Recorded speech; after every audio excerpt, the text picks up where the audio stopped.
She worked a 12-hour shift standing up. She was fined if she sat down. She was fined if she spoke to another girl. She slept in a dormitory above the shop, and she was forbidden to marry. Tonight we are slipping into a place that smelled of lavender water and varnish, that gleamed under electric chandeliers and hid more sorrow behind its polished counters than any factory in England. A place where young women were dressed in black silk and white lace, and told to smile from dawn until midnight, where their feet bled into their boots and they were not allowed to mention it, where a girl could be fined a full week of wages for the crime of leaning, for the crime of yawning, for the crime of meeting a stranger in the street on her single afternoon off in 7 days. We are slipping into the great Edwardian department store of London, the temple of consumption, the cathedral of cloth, the place where the polished mannequins in the window were treated with more care than the living girls who dressed them. Take a second to like and subscribe, but only if you enjoy drifting off to mildly disturbing, deeply factual history about women whose names history nearly forgot. And tell me, in the comments below, where in the world you are listening from tonight. I always love to read them in the quiet of the morning. Now dim those lights and burrow into your blankets, because we are about to step inside a building so large and so strange that visitors in 1906 described it as a small country with its own laws, its own postal system, its own hospital, and its own prison of sorts hidden upstairs. What did the shopgirls eat? What did they wear? Where did they sleep when the great glass doors finally closed at 10 in the evening? Did they ever go home? Did they ever marry? Did they ever rest? Could a girl be sent away in disgrace for the simple act of falling in love? Could she be locked out of her own bed if she returned at the wrong hour? Was the famous London department store really, beneath all its silk and glitter, just a kind of gentle and very profitable prison? If you enjoy listening to sleepy prehistoric dinosaur stories like this, subscribe. I post stories like this weekly. Congratulations! You have just woken up in 1906 in a narrow iron bed on the top floor of a department store on Oxford Street. Your name is Annie. You're 19 years old. You came down from a small village in Yorkshire 7 months ago to take a position as a junior assistant in the glove department, and you have not been home since. You are cold. The dormitory is cold. The thin blanket smells faintly of carbolic soap and of the lavender sachets the housekeeper insists on tucking between the sheets every Monday. Outside the small high window, you can hear the milk cart rattling along the cobbles and the soft hiss of the gas lamps being turned down by the lamplighter at the corner of Wigmore Street. It is 5 in the morning. The store opens at 8:30. You have 3.5 hours to wash, dress, eat, descend 6 flights of stairs, take your position behind the counter, smile, and become invisible. The air in the dormitory is thick with the breathing of 40 other young women. 40 narrow beds in 2 long rows, each separated by a thin curtain that does very little to muffle sound and even less to grant privacy. The smell is of warm sleep and starched cotton, and the faintest trace of the coal smoke that drifts in through the cracks in the window frame. Someone is coughing softly 2 beds down. Someone is crying without sound 3 beds further. You can tell because the curtain trembles. You do not get up to comfort her, because comforting one another in the dormitory is technically forbidden after lights out. The housekeeper might still be on the floor. The housekeeper is always somewhere on the floor. She moves like a ghost in soft felt slippers, and she carries a small leather notebook in which she writes down the names of girls who break the rules. The notebook has more than 200 rules in it. You have memorized perhaps 160 of them. You are still working on the rest. You lie still for a moment longer, watching the grey light slowly fill the high window. The window is barred. The bars are not, the housekeeper insists, to keep the girls in. They are to keep burglars out. You have never quite believed this because the dormitory is on the 6th floor and no burglar has ever climbed 6 floors of brick to steal a thin blanket and a tin wash basin. But you do not say this out loud. You learned, in your first week, that there are a great many things one does not say out loud in the living-in system. The living-in system, that is what they call it. The official term, printed on the contract you signed when you arrived, looks innocent enough. The store provides bed and board to its female assistants. The cost of bed and board is deducted from your weekly wage. In exchange, the store has the right to govern your life from the moment you wake to the moment the gas is turned off in the dormitory at 10:30 in the evening. Your wage, before deductions, is 15 shillings a week. After deductions for bed, board, laundry, and the compulsory black silk dress you are required to wear on the shop floor, you take home, in a good week, perhaps 4 shillings. In a bad week, when you have been fined for some minor infraction, you take home nothing at all. There are weeks, the older girls have told you in whispers, when a girl walks out at the end of 7 days owing the store money. You sit up, careful not to wake the girl in the next bed. Her name is Lily. She's from Devon, and she snores very softly like a kitten. You like Lily. You're not, strictly speaking, allowed to like Lily, because friendship between assistants is considered a distraction from work, and the housekeeper has been known to separate girls who become too close. But Lily lent you a handkerchief on your first day, when you cried into your supper because the soup was thin and the bread was hard and you missed your mother, and you've been quietly devoted to her ever since. You swing your feet onto the cold linoleum. The floor is so cold that your toes curl. You feel for your slippers in the dark and you find them, and you pad to the washstand at the end of the row. The washstand is a long wooden bench with a row of tin basins along its length. There is one tap at the far end, and the water that comes out of it is the colour of weak tea and almost as cold as the floor. You wash your face. You wash your neck and your hands and your wrists because these are the parts the customers will see. And the store has rules about cleanliness that are inspected at 7:30 sharp by the floor manageress, Mrs. Pomeroy, who carries a small white handkerchief and is not afraid to drag it across your collar to check for grime. You dress in the half-dark. The black silk dress hangs on a peg above your bed. It is not, in fact, silk. It is a kind of stiffened cotton woven to imitate silk, because real silk would tear too easily on the long days behind the counter, and the store does not wish to replace it. The dress has a high collar of white starched lace, 2 rows of small black buttons down the front, and a long straight skirt that brushes the tops of your boots. It is the same dress every girl in the store wears. The customers you have come to understand like this. The customers do not wish to be served by women who look like individuals. The customers wish to be served by a kind of polite, faceless army of identical young women, all of them quiet, all of them smiling, all of them indistinguishable from the carved wooden mannequins in the window. The dress is part of the illusion. So is the lace collar.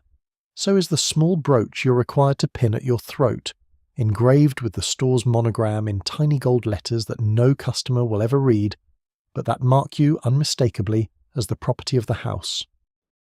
You pin the brooch, you smooth your hair into the tight knot at the nape of your neck that Mrs. Pomeroy approves of. You glance at yourself in the small mirror above the washstand.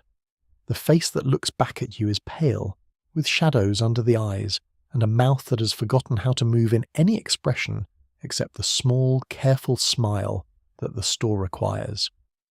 You have been told more than once that you have a pretty smile. You have begun to wonder if it is your smile at all anymore, or if it belongs, like the dress and the brooch and the bed and the thin blanket, to the store. A bell rings somewhere in the building. It is a soft bell, brass and round, rung by a porter at the bottom of the back stairs. It means breakfast. You file out of the dormitory with the other girls, in single line, in silence, because chatter on the stairs is also forbidden. You descend the 6 flights to the basement. The smell of breakfast rises to meet you on the 3rd flight, and it is the smell of porridge and weak tea and bread that is, on a generous morning, almost fresh. The dining hall is a long, low room with whitewashed walls and a single high window that looks out onto an alley. You eat at long tables on benches with tin plates and tin cups. You have 7 minutes. The clock on the wall is large and loud and is set, you have begun to suspect, to run 2 minutes fast. You sit beside Lily. She gives you a tiny smile and slides her bread roll closer to your plate, because she has noticed, as she always notices, that yours is smaller than hers. You shake your head and slide it back. This little exchange of bread, this silent generosity, is repeated in some form along every bench every morning. It is one of the small acts of kindness that the system has not yet managed to forbid, though the housekeeper has, on more than one occasion, hinted that the sharing of food at table is unbecoming and might soon be added to the list of offences.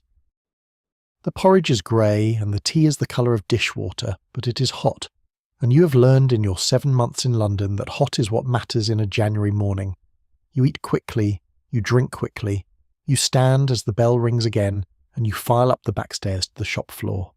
The shop floor at 8:30 on a January morning is the most beautiful thing you have ever seen, and you have not yet stopped being startled by it. Imagine for a moment walking onto that floor for the first time. Imagine being a girl from a Yorkshire village where the grandest building you had ever entered was the parish church, and the parish church had 3 small candles and a stone font and a slate roof that leaked in November.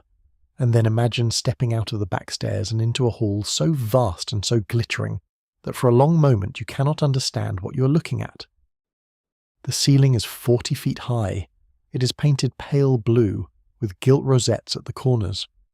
From the centre of it hangs a chandelier of cut crystal that holds, by the cleaning porter's count, 640 separate pieces of glass, each of which has been wiped by hand once a week with a soft cloth dipped in vinegar. The chandelier is lit this morning as every morning by electricity.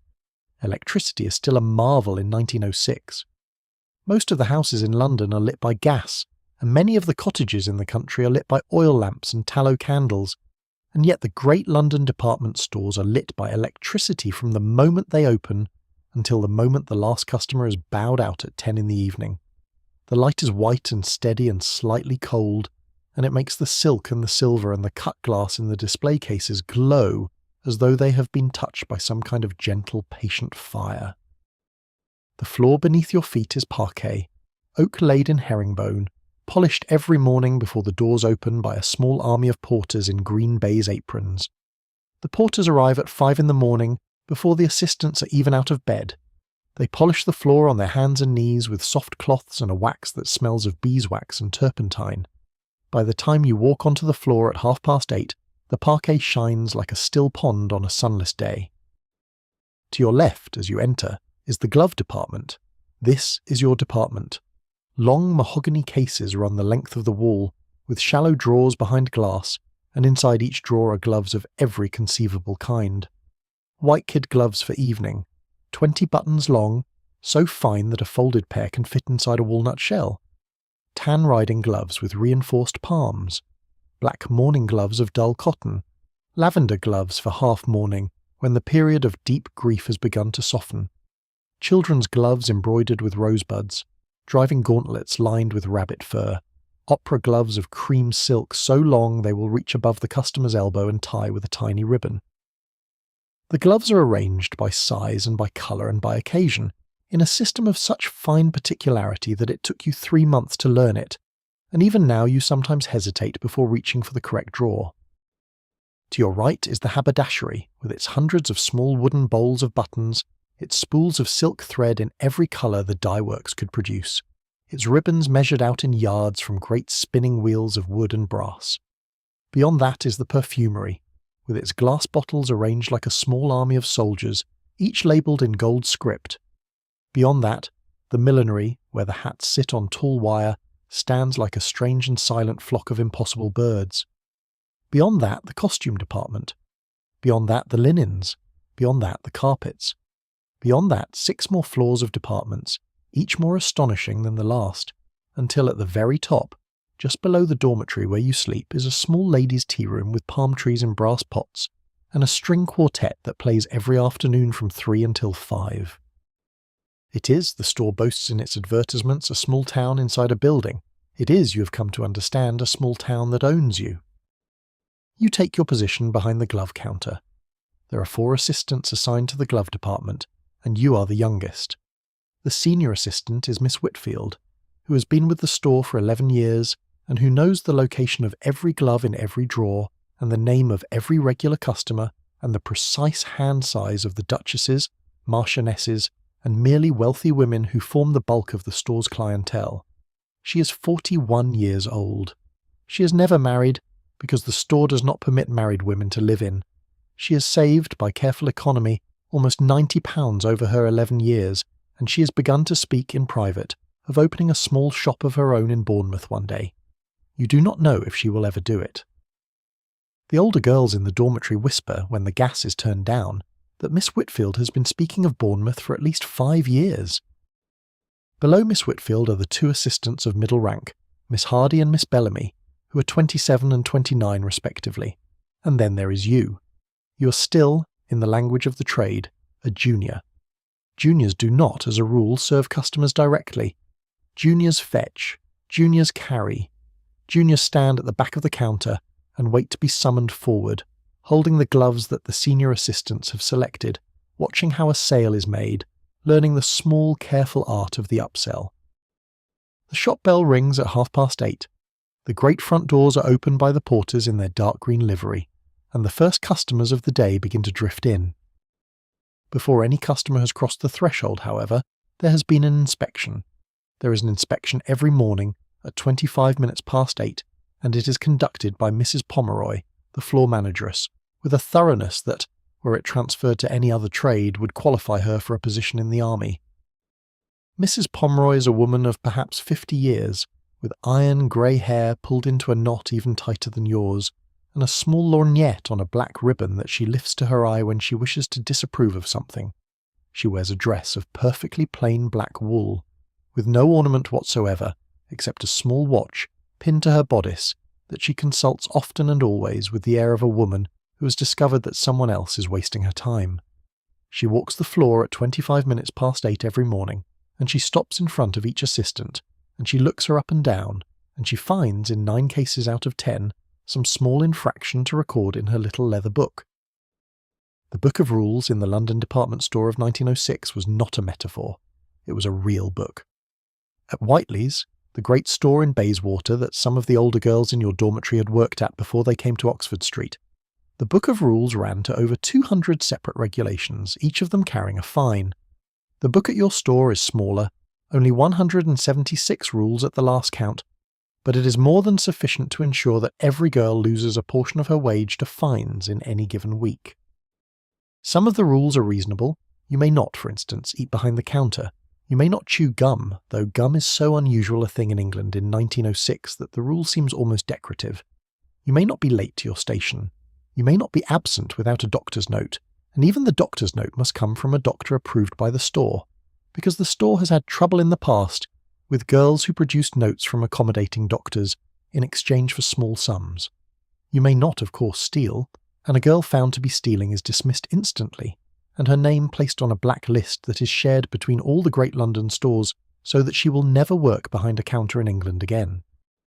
These are the rules that any reasonable person might expect, but the book does not stop there. The book goes on. You may not sit down, not at any moment during the shop floor's hours of opening, which run from 8:30 in the morning until 8 in the evening on weekdays, and from 8:30 in the morning until 10 in the evening on Saturdays, and which include, of course, no break for sitting except a single 20-minute interval for the midday meal and a single 10-minute interval at 5 in the afternoon for a cup of tea. You will stand, in total, for between 11 and 13.5 hours every day.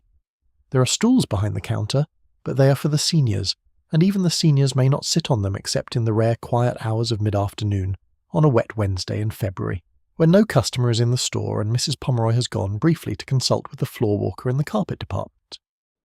If you are caught sitting, you are fined 6pence. 6pence is a not inconsiderable sum when your weekly take-home, after all deductions, is perhaps 3 or 4 shillings. You may not speak to another assistant while a customer is in your department. The penalty for speaking is 6pence. You may not speak to a customer except in the specific approved phrases that the store has trained you to use. You will say, when a customer approaches the counter, "Good morning, madam. How may I assist you today?" You will not say "Good morning, ma'am," or "Hello," or anything informal. You will not address a male customer as "sir" until you have made the small careful judgment of whether he is, in fact, a gentleman, because the wrong form of address to a non-gentleman gives him airs above his station, and the store has had complaints from real gentlemen about being mistaken in this way. You may not laugh. You may not yawn. You may not cough without covering your mouth, and even covering the mouth must be done in a manner that does not interrupt the customer's view of your face. You may not lean on the counter. You may not put your elbows on the counter. You may not even briefly allow your shoulders to slump. You will stand for the entire 11 to 13-hour shift with your back perfectly straight, your hands lightly folded in front of you, your head slightly inclined toward the customer in an attitude of polite and infinite attention. The polite, infinite, slightly inclined attention is something Mrs. Pomeroy drills into the junior assistants in the small classroom on the 5th floor where new girls are trained in their first 2 weeks. The classroom has a long mirror along one wall and you stand in front of the mirror and you practice the inclination of the head until it is exactly right. Too low, and you look obsequious, and the customer will think she's being served by a servant rather than a saleswoman. Too high, and you look proud, and the customer will think the store has hired girls above their station. The angle is, by Mrs. Pomeroy's measure, 11 degrees from vertical.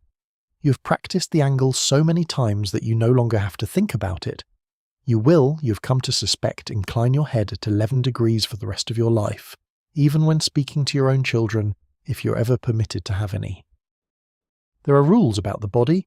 You may not be overweight because a stout girl does not fit gracefully behind a glove counter, and the store wishes its assistants to be slender.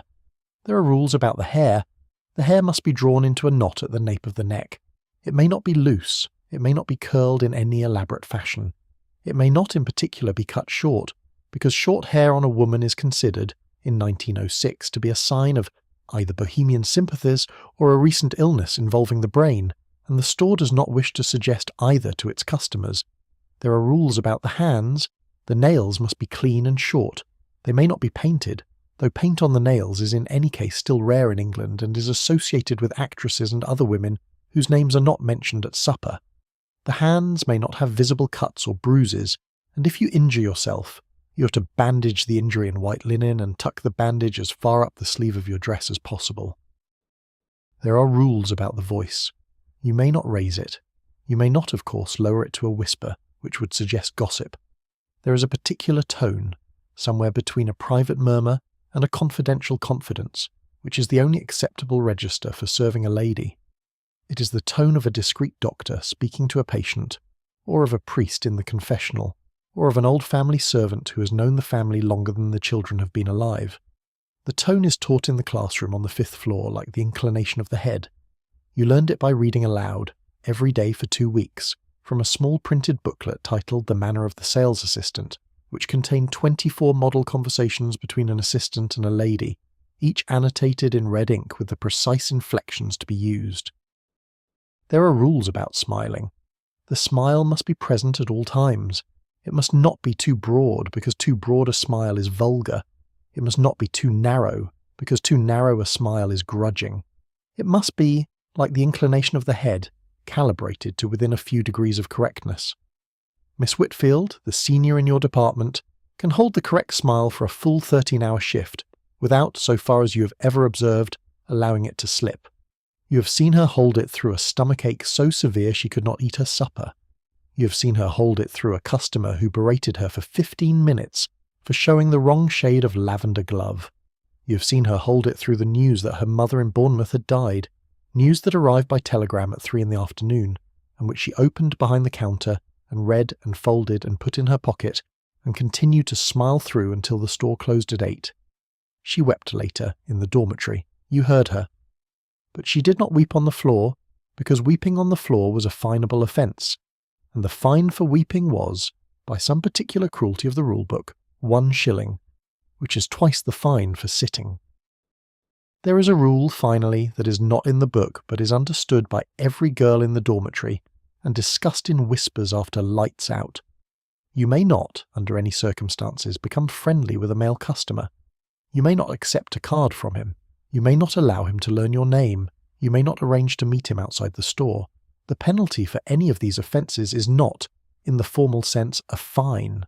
The penalty is dismissal without notice, dismissal without a reference, which in the world of 1906 is more or less a sentence to the workhouse for any girl without family in London, because no respectable establishment will employ a shop assistant who cannot produce a reference from her last place. The store does not wish, the housekeeper has explained to the new girls more than once, to find itself implicated in the moral failures of its young ladies. The store wishes to remain, in the eyes of its customers, a place of perfect respectability, and the respectability of the store depends on the respectability of the girls behind the counter.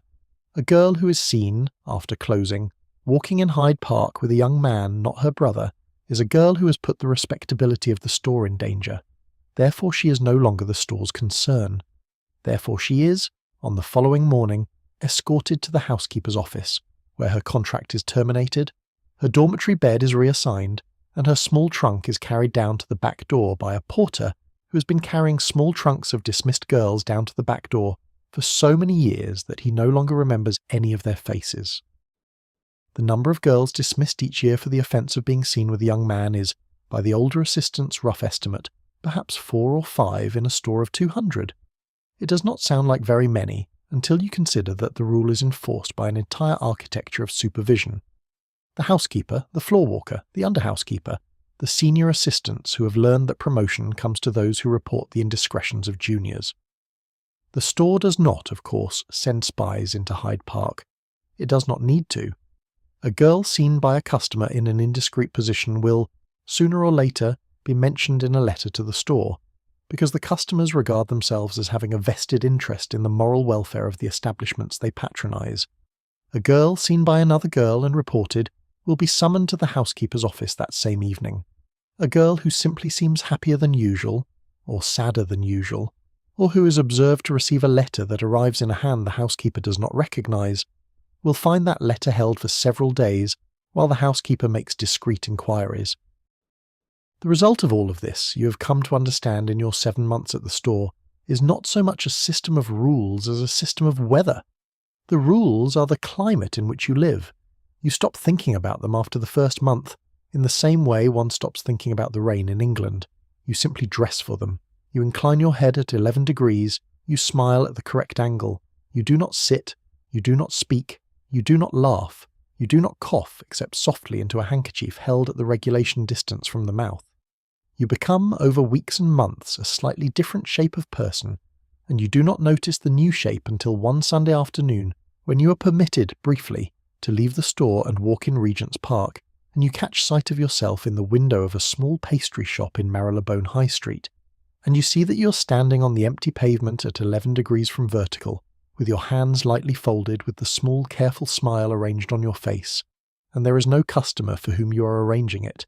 You're doing it because you have forgotten how to stand any other way.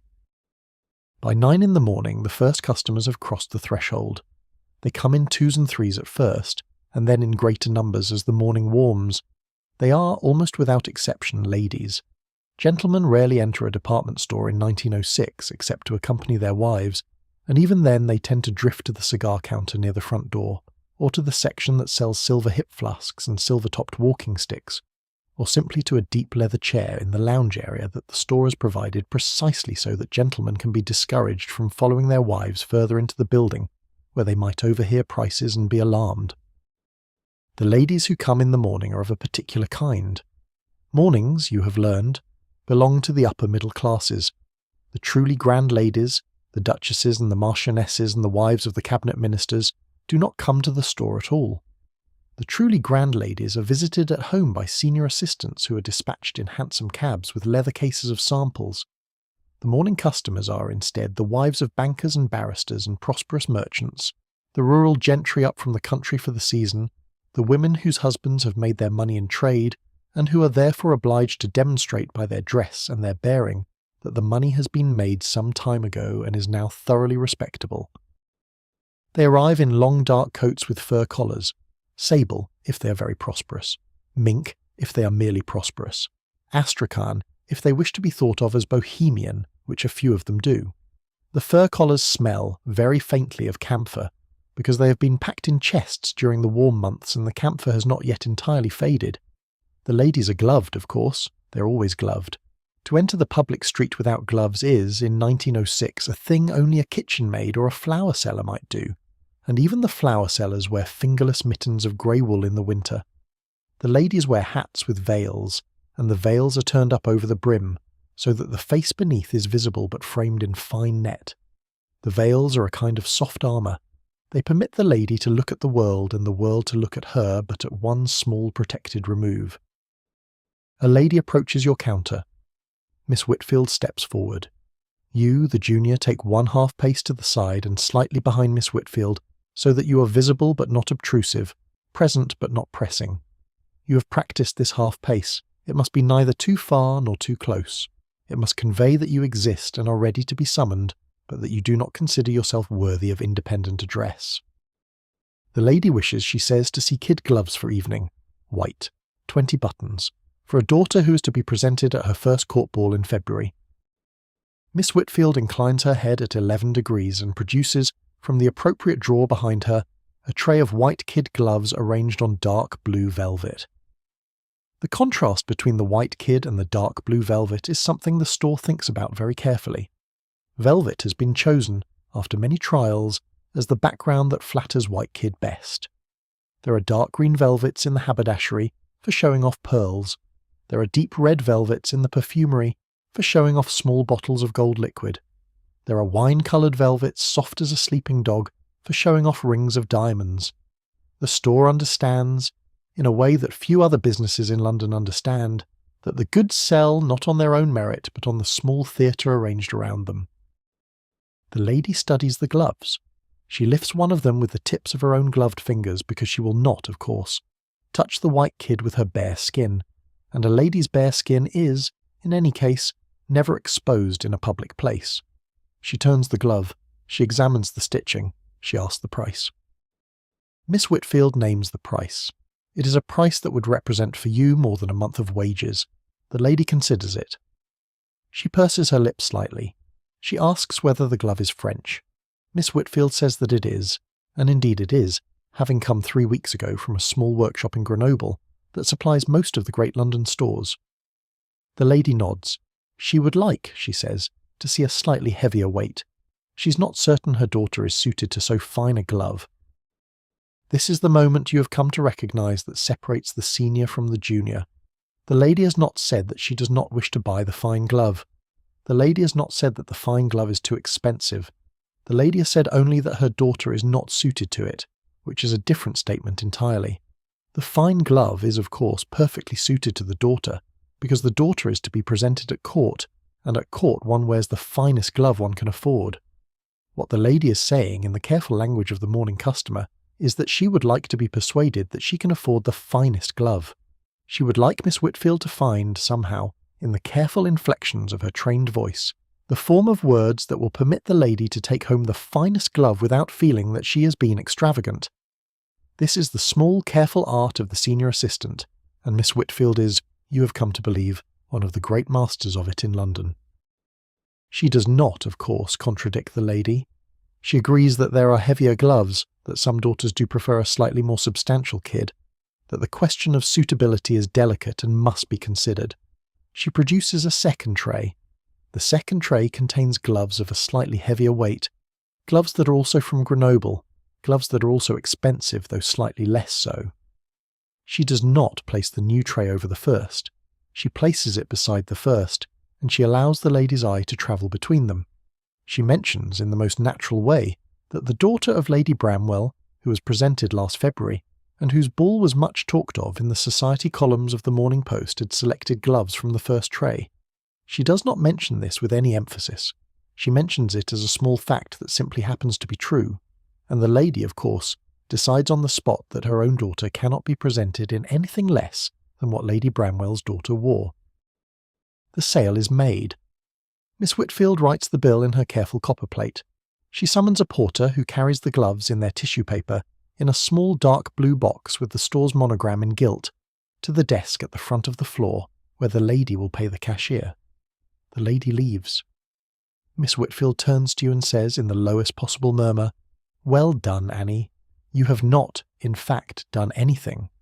You have stood behind her at the correct half pace and inclined your head at the correct angle and watched. But Miss Whitfield, who is a generous woman beneath her professional severity, has taken to praising you for very small things, because she has noticed that you are tired and homesick and slow to learn, and she has decided, you suspect, that you might be worth saving for the trade. Not all the customers are like the First Lady of the Morning. Some of them are easier, a few of them are nightmares." By 11, the floor is crowded. The chandelier above is misted with the warm breath of perhaps 300 ladies in furs. The hush of the morning has given way to a soft, persistent rustle, the rustle of silk skirts and starched petticoats and tissue paper being folded back and folded forward. The air smells faintly of violets, because the perfumery is releasing into the air, by some quiet ventilation arrangement, a constant low note of violet water that the manager has determined to be the scent most likely to put a lady into a generous mood. This is also true. The store has done experiments. On the days when the violet was replaced, briefly in 1899, with a slightly heavier rose perfume the daily takings declined by between 5 and 7%. The violet was restored within a fortnight. The store understands, in a way that almost no other business in the city understands, that the small invisible details matter more than the large visible ones. A lady approaches the counter who is, by her bearing, distinctly grand. She wears a coat of full sable, almost to the ground. Her hat carries 3 white feathers, which is 1 feather more than is in fashion this month, and which therefore suggests either that she's so confident of her standing that she does not need to follow the fashion, or that she has not been to London for some weeks, and does not know that the fashion has changed. Miss Whitfield steps forward. The lady ignores her. The lady's eye travels along the counter and settles, for some reason no one can later explain, on you. You, the junior, the girl who's been at the store for 7 months and who has not, in those 7 months, been addressed directly by a single customer. The lady wishes, she says in a voice that is not quite loud but is pitched to be heard, to see riding gloves. She speaks to you as though you are a fixture of the counter, as though she has dropped a coin into a slot and expects the appropriate response to emerge. Miss Whitfield, beside you, makes a small movement that you interpret as the discreet signal to step forward. You step forward. You incline your head at 11 degrees. You produce, from the drawer Miss Whitfield indicates with her eye, a tray of riding gloves. You do not know, you discover with a sudden cold weight in your stomach, the names of the various kinds of riding glove. You know where they are kept. You know which drawer holds the gauntlets, and which the lighter, morning rides. You do not know, in the language the lady is now using, which is a hunting glove, and which is a hacking glove, and which is suitable for park riding, and which for the longer cross-country rides that are still, in 1906, a feature of the country house weekend. The lady asks for a hacking glove in tan with a buckled cuff. You hesitate. The hesitation is small, perhaps half a second, but it is enough. The lady draws herself up. She lifts the lorgnette that hangs from a chain at her waist, and she peers at you through it, in the manner of a woman examining an interesting insect. Is this, she says, your first day? You feel the colour rise into your cheeks. Your 7th month, the 7 months of standing and smiling and inclining, suddenly counts for nothing. You can feel Miss Whitfield's stillness beside you, the small, careful stillness of a woman who knows that to intervene would be to make the situation worse, because the lady has chosen you and the lady will require to be satisfied that you have been corrected. It is not, you say, your first day. Then perhaps, the lady says, you might consider learning your stock. I do not have time to instruct the girls behind every counter in London. I should not expect to come into the principal glove establishment in the West End and find myself being served by a junior who cannot tell a hacking glove from a hunting glove. I shall not, on reflection, take anything today. Please ensure that Mrs. Pomeroy is informed of your inadequacy. She turns on her heel. The 3 white feathers turn with her. She walks the length of the floor and out through the great glass doors, and her sable coat sweeps the polished parquet behind her, like the tail of some slow, expensive animal. Miss Whitfield does not look at you. She produces from another drawer a different tray of gloves and she busies herself rearranging it. You stand at your half pace behind her, and you smile your 11-degree smile, and you feel, somewhere behind your ribs, the small, precise puncture of a wound that you will not be permitted to acknowledge for at least another 9 hours. Mrs. Pomeroy is informed. Of course she is. The lady has not, in fact, written to her, has not, in fact, returned to mention the matter to the floor-walker, has done no more than walk out of the store.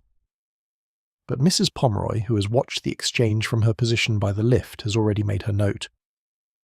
At the half-hour break in the afternoon, you are summoned to her small office on the 4th floor. The office has a single high window, a desk of dark oak, and a large framed engraving of the founder of the store, who died in 1892 and who looks down on the office with what you have always considered an expression of mild dismay. Mrs. Pomeroy does not ask you to sit because there is no chair on your side of the desk and the assistants do not sit in her office in any case. She tells you, in the cool, measured tone of a woman who has had this conversation 1,000 times, that an assistant in the glove department is expected to know the stock by the end of her 3rd month, that you have, by her count, missed this deadline by some 4 months, that she has been generous in overlooking the matter so long, but that today's incident has made it impossible to continue, that you will be fined 1 shilling for the loss of the sale, that you will spend your half-hour every evening for the next 2 weeks studying the stockbook in the small reference room behind the cashier's desk, and that you will be examined by her at the end of the fortnight. That if you fail the examination, you will be dismissed. You say in the small, careful voice you've learned that you understand. She studies you for a moment longer. Her eyes are not unkind, you realise with some surprise. They are tired. She is, after all, a woman who has spent more than 30 years on this floor or floors very much like it. She knows, as well as anyone in the store, that the lady in the sable coat was being unreasonable. She knows that you could not have been expected to know the precise terminology of riding gloves on the 7th month of your apprenticeship. She knows, in the way that the senior women always know, that the system is not entirely fair, but she also knows that the system is the system, and that her own position depends on enforcing it, and that to make exceptions for one girl is to fail to enforce it for all girls, and that to fail to enforce it is, in the long run, to find oneself without a position at all. You may go, she says. You go. You return to the glove counter. You incline your head at 11 degrees. You smile your 11-degree smile. You do not, of course, mention the matter to Lily that evening, because Lily would be obliged to express sympathy, and the expression of sympathy in the dormitory is a thing the housekeeper does not encourage, and you do not wish to make trouble for Lily. By mid-morning, the windows of the store have become a kind of theatre. The window displays at the great London department stores in 1906 are not, as they had been in earlier decades, simple arrangements of goods piled on a table. They are scenes, they are tableaux. They are small, perfect, glass-fronted stage sets in which the latest fashions are arranged on figures of carved wood and painted plaster and waxed cloth, with painted faces and glass eyes and human hair, and a kind of unsettling immobile elegance that draws crowds of pedestrians to stand and stare on the pavement outside. The figures are called mannequins. The word is French, of course. The store imports its mannequins from a small workshop on the Rue de Touraine in Paris, where they are made by an old craftsman who has been making them for 40 years and who, the manager has told the senior staff with considerable satisfaction, is the same craftsman who supplies the most prestigious houses on the Rue de la Paix. The mannequins arrive in long wooden crates, packed in straw, with their limbs detached and wrapped separately in tissue paper. They are assembled in the basement by a small team of porters supervised by Mr. Caulfield, the senior window dresser, who has 8 men under his direct command and who is, in the small political universe of the store, perhaps the 3rd most powerful man in the building. You have, in your 7 months at the store, had occasion to walk past the basement workshop on your way to the dining hall.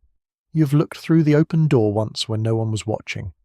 You saw a row of female figures, naked, propped against the wall on metal stands. Their faces had been painted with great care, their cheeks faintly pinked, their lips a soft natural rose. Their eyes, set in glass, were the cool grey blue that Mr. Caulfield prefers for the season. Their hair was real human hair sewn into the wax of the scalp. The hair, the older girls have told you in whispers, comes from convents in Belgium, where novice nuns donate it on entering holy orders. The figures looked, in the dim electric light of the basement, like a row of sleeping princesses awaiting some delicate and terrible enchantment. Each mannequin in the store represents in pounds and shillings and the careful accounting of Mr. Caulfield's order book a small fortune. The bare figure alone, before any costume is added, has cost the store between £12 and £18. The cheaper end of that range, £12, is more than half a year of your wages. The expensive figures, the £18 figures, with the particularly fine glass eyes and the most carefully sewn hair, are kept for the window in the most prominent position, the corner window where Oxford Street meets the side street, the window that is photographed by the picture postcards that are sold at the small kiosk 3 doors down. Each costume that is placed on a mannequin is a further fortune. The evening gowns may run to £60 or £70 each, the tea gowns to 30 or 40, the day costumes to 20. The hats are a further 5 or 10. The gloves, which you, Annie, have a personal interest in, are a further 3 or 4. The shoes, the parasols, the small jewelled brooches at the throat, all of them mount, in the steady arithmetic of Mr. Caulfield's display book, into sums that would, taken altogether, support a working family of 5 in respectable comfort for between 3 and 7 years. And the care that is taken of these figures, the care. Each mannequin in the window is dusted twice a day, with a soft brush of camel hair, by a senior porter who has been trained in the work for 6 years.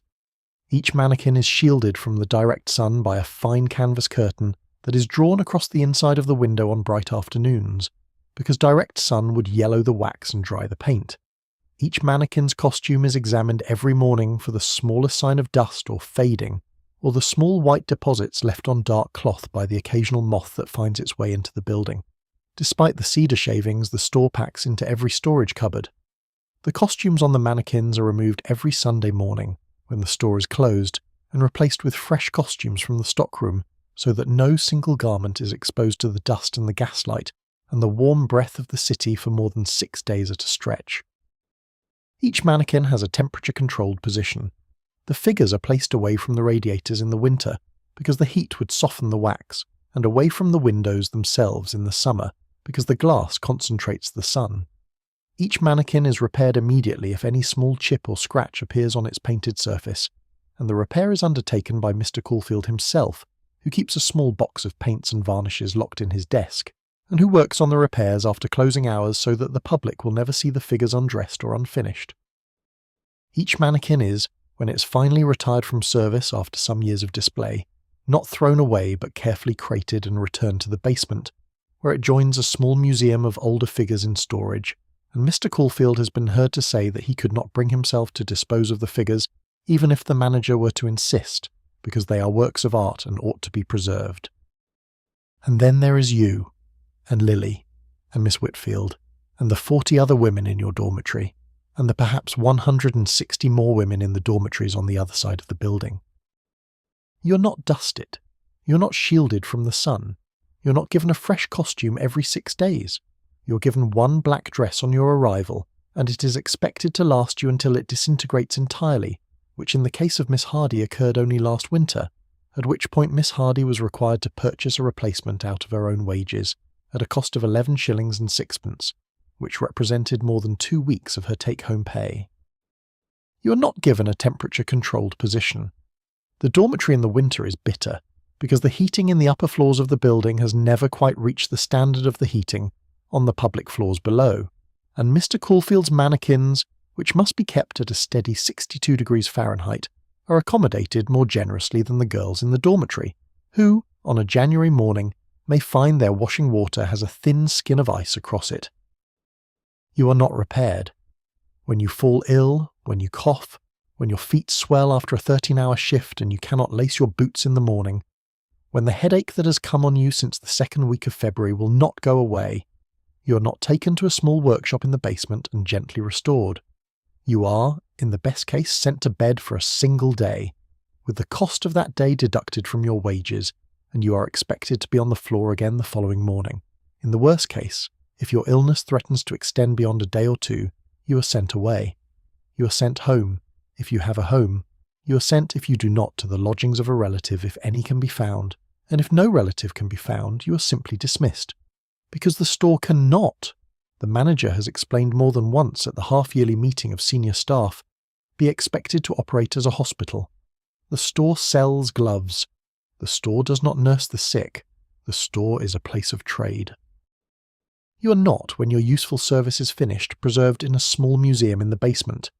You are not, when your years behind the counter have passed, gently retired and treasured for the small contributions you have made to the firm. You are, when your usefulness has passed, sent away.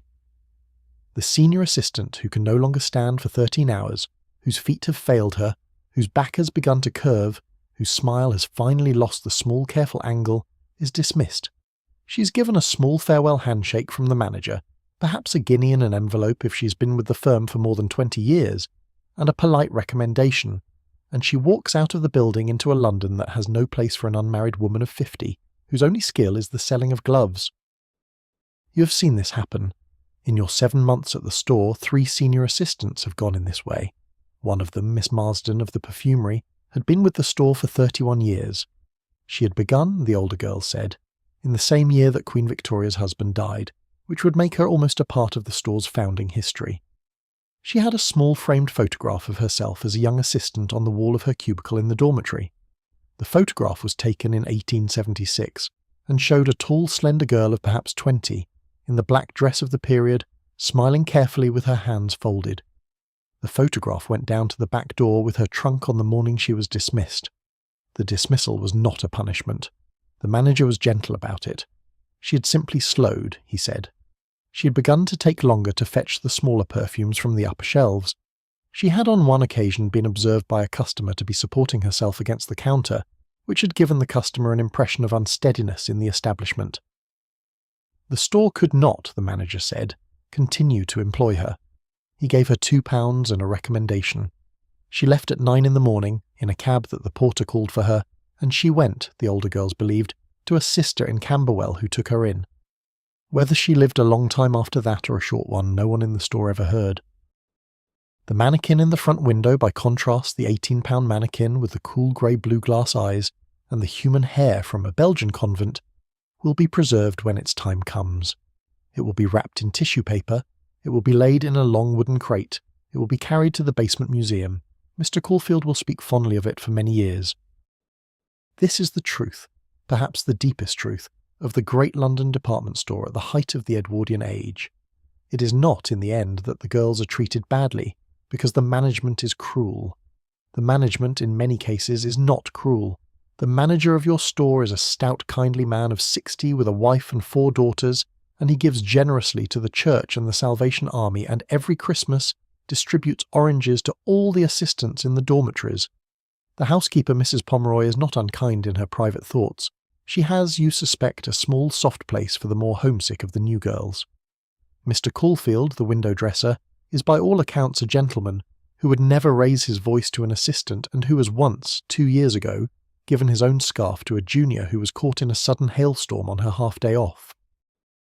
The truth is rather that the store is, in its bones and in its accounting, an enterprise designed around the protection of merchandise. The merchandise must be preserved. The merchandise must be presented. The merchandise must, on the day it is sold, have suffered no damage and shown no wear. The whole architecture of the business, from the cedar shavings in the storage cupboards to the canvas curtains across the windows to the 11-degree inclination of your head, is built around the protection of the goods. The girls behind the counter are not, in the strictest accounting sense, the merchandise. They are the apparatus that delivers the merchandise. They are more precisely the apparatus that creates the atmosphere in which the merchandise can be sold for the highest possible price, and the apparatus, once it has begun to wear, is replaced. You will, in time, come to understand that the mannequin in the window is the merchandise's truer sister than you are. The mannequin wears the gloves, the mannequin wears the silk, the mannequin stands inside the glass case where the customer's breath cannot reach it, and where the dust of the street cannot settle. The mannequin is, in the small, careful arithmetic of the firm, far more valuable than you, and the firm protects what is valuable to it, with a tenderness and a care that is not extended to the girls in the dormitory, because the girls in the dormitory can be and are replaced every season, in numbers, from the endless supply of country girls who arrive every week at Euston Station with small cardboard trunks and references from village vicars.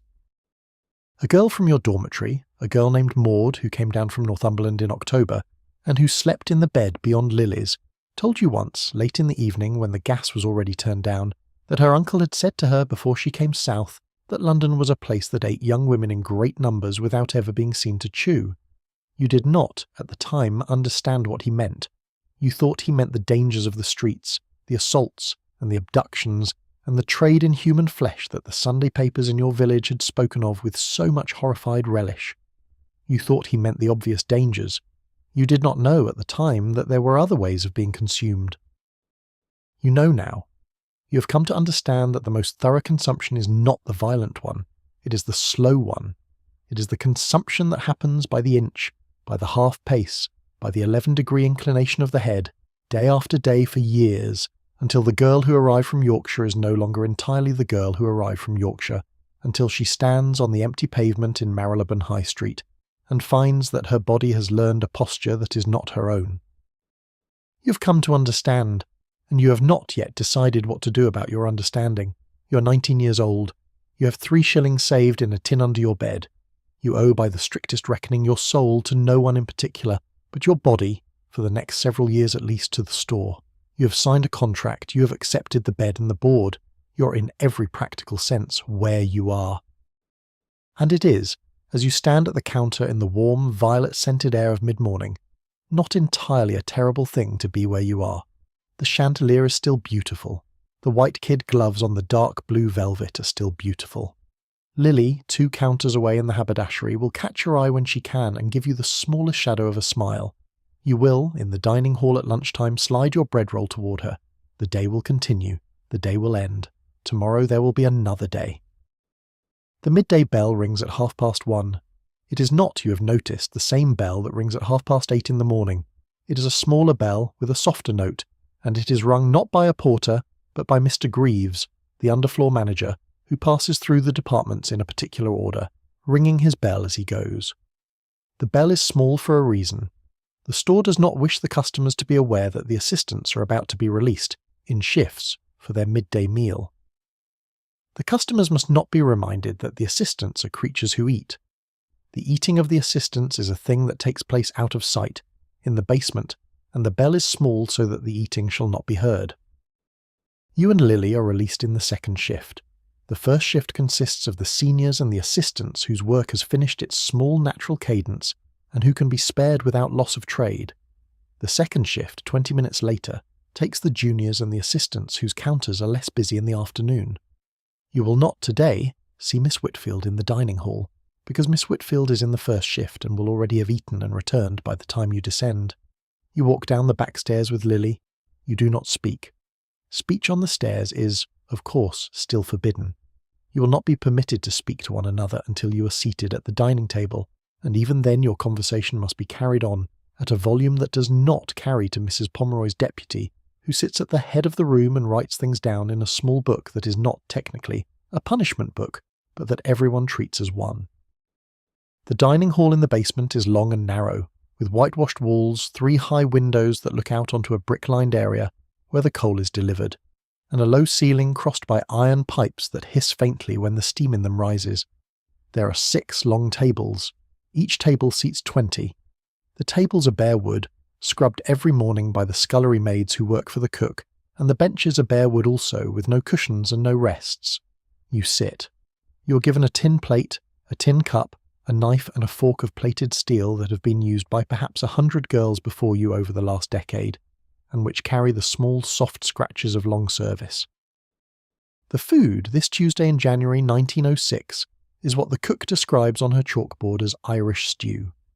The chalkboard hangs on the wall by the kitchen hatch, and the cook, who has been writing on it for 9 years, has developed a very small and economical handwriting that fits the entire week's menu onto a single square foot of slate. Irish stew on Tuesday, boiled cod on Wednesday, shepherd's pie on Thursday, liver and onions on Friday, a piece of cold mutton on Saturday, because Saturday is the long day, and the cook does not have time to prepare a hot dinner before the assistants are needed back on the floor. On Sunday, when the store is closed but the assistants must still be fed, there is a kind of cold pie that the older girls call gristle pie, and you have, in your 7 months at the store, never quite understood whether it is made from beef or from mutton, or from some less identifiable animal that the cook obtains from a butcher in Lisson Grove who is willing to deliver at very low prices. The Irish stew today is grey. It is grey not in the way that good stews are grey, which is the rich grey of long simmered beef and onion. It is grey in the way that thin stews are grey, which is the watery grey of a small piece of mutton stretched, by means of potato and water and a little flour, into a dish that can be served to 120 assistants at 20 minutes each. There are, in your tin plate, perhaps 3 small pieces of meat. There are 5 pieces of potato. There are 2 carrots, which have been peeled with such enthusiasm that they have become small grey tubes. There is, floating on the surface, a thin slick of grey grease that may once, somewhere in the kitchen, have had ambitions of being gravy. You eat it. You're hungry, and you eat it, and you do not, in the careful tradition of the dormitory, complain about it. The cook is not a bad woman. The cook is fed a weekly allowance per assistant by the management, and the allowance has not been increased since 1898, and the price of meat has risen by perhaps 20% in those years, and the cook does the best she can with what she is given, which is, in her own estimation, very little. The cook, like everyone else in the basement of the store, is a person trying to make impossible arithmetic balance. There is beside the stew a small bread roll. It is fresh. The cook is, you have come to understand, particularly proud of her bread, which she bakes herself in the great iron range at 4 in the morning. The bread is the one thing in the dining hall that is not, by any reasonable measure, mean. The bread is good. The bread has a soft white centre and a crust that is golden and slightly chewy, and on a cold morning in January the smell of the bread baking rises through the back stairs and into the dormitory like a small private benediction. You bless the cook silently for the bread. You bless her also in the same silent breath for the small cup of tea that has been set beside your plate. The tea is stronger than the breakfast tea and slightly sweet, because the cook has the good sense to add the sugar in the kitchen rather than place it in a bowl on the table where it would be stolen by the hungrier girls. Lily slides her piece of meat onto your plate. You slide it back. This is a ritual now, between you, and you both pretend that it is a fresh insistence each time. You laugh, very softly, because laughter at table is permitted as long as it does not rise above a particular pitch.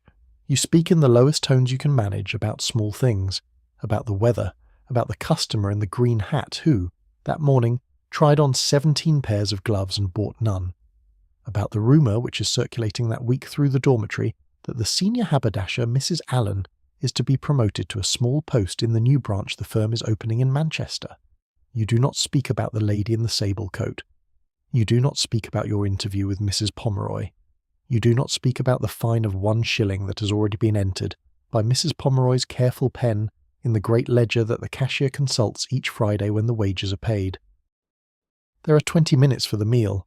You finish in 14 because that is the time required to eat at the careful pace the deputy housekeeper considers ladylike. The remaining 6 minutes are yours in a sense, but only in the sense that they belong to the dining hall and not to the floor. You may sit. You may speak to Lily in the lowered voice. You may not, of course, leave the dining hall before the bell rings, even if you wish to. The doors at the top of the back stairs are closed during the second shift, and there is a porter posted at them, and the porter, who is a kind enough man named Tom but who is paid by the firm and not by you, will not open them until the deputy rings the bell. You use the 6 minutes the way you have come to use them, which is to sit very still and let your feet stop being your feet for a moment. You have been standing for 5 hours. Your boots, which you have polished every Sunday evening since the day you arrived, are pinching at the small bones above your big toes, and you can feel the dull throbbing that begins, every day at about this hour, in the arches of your insteps. The arches of your insteps will, in time, begin to fall. You do not yet know this. Miss Whitfield's arches fell some years ago, and she has in private fitted small leather supports inside her boots, which the senior assistants are not, strictly speaking, forbidden to use, but which they are encouraged not to display. The varicose veins, which you will eventually develop in both calves, have not yet appeared. They will appear, the dormitory wisdom holds, in the 3rd year.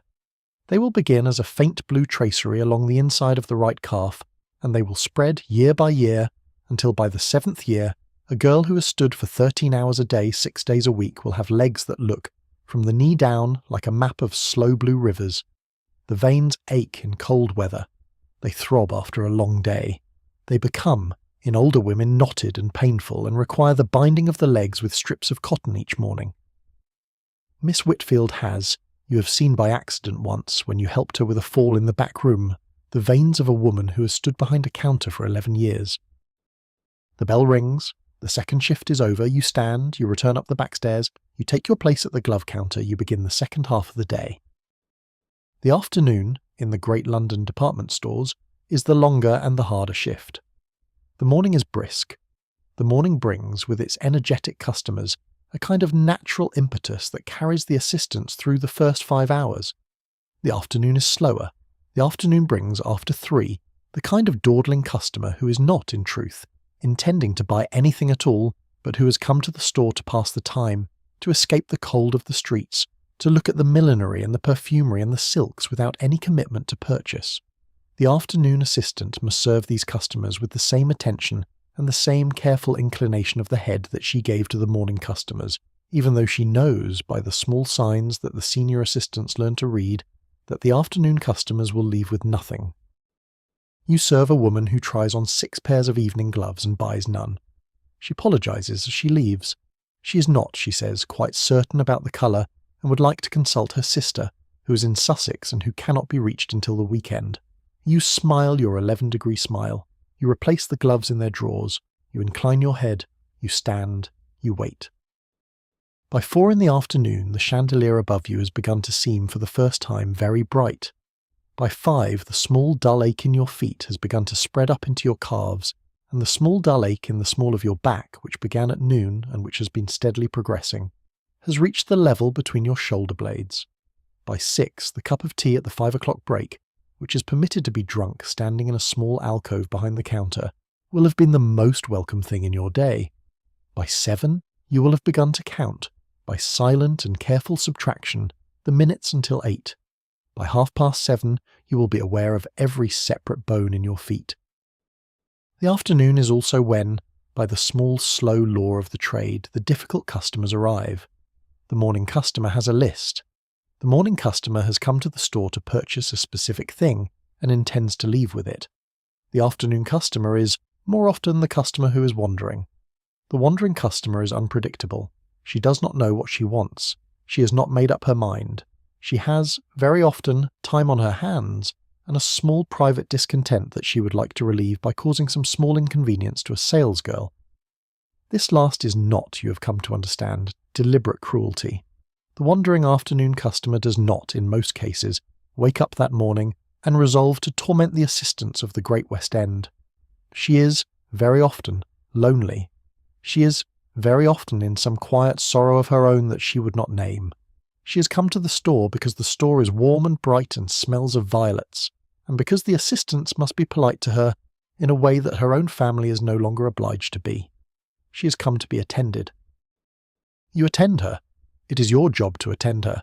You bring her the long evening gloves. You bring her the heavier riding gloves. You bring her the children's gloves with the rosebuds, in case she should remember a niece. You bring her the gloves of mourning, in case she should be considering, as the older customers sometimes ominously hint, an approaching loss. You incline your head at 11 degrees. You smile. You wait, while she tries on a glove, examines it, looks at her own hand in the small oval mirror set on a stand on the counter, makes a small sound that is neither yes nor no, and then asks to see another glove. You do not, of course, sigh. You do not, of course, glance at the great clock above the cashier's desk. You do not, of course, calculate, while she examines her 7th glove, that you have been on your feet for 9 3/4 hours. There is a kind of mental trick that the older assistants have taught you.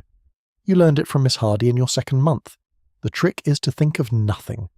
The trick is to allow the mind to become, while the body continues its small, careful motions, a kind of empty room with the door very gently closed. Miss Hardy described it to you in a single sentence one afternoon, in the small back room where the assistants kept their hats. You go, she said, not where it is pleasant, but where there is nothing.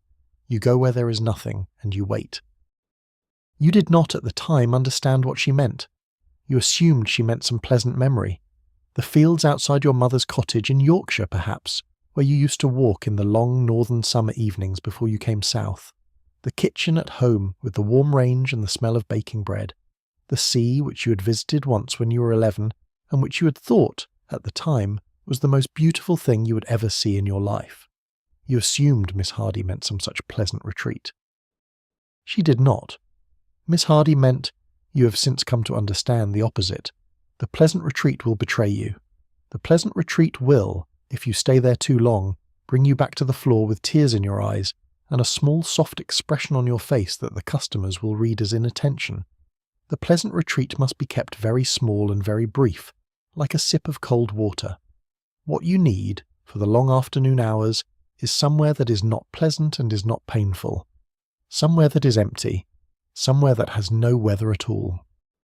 You have been searching in your 7 months for this place. You have not yet found it reliably.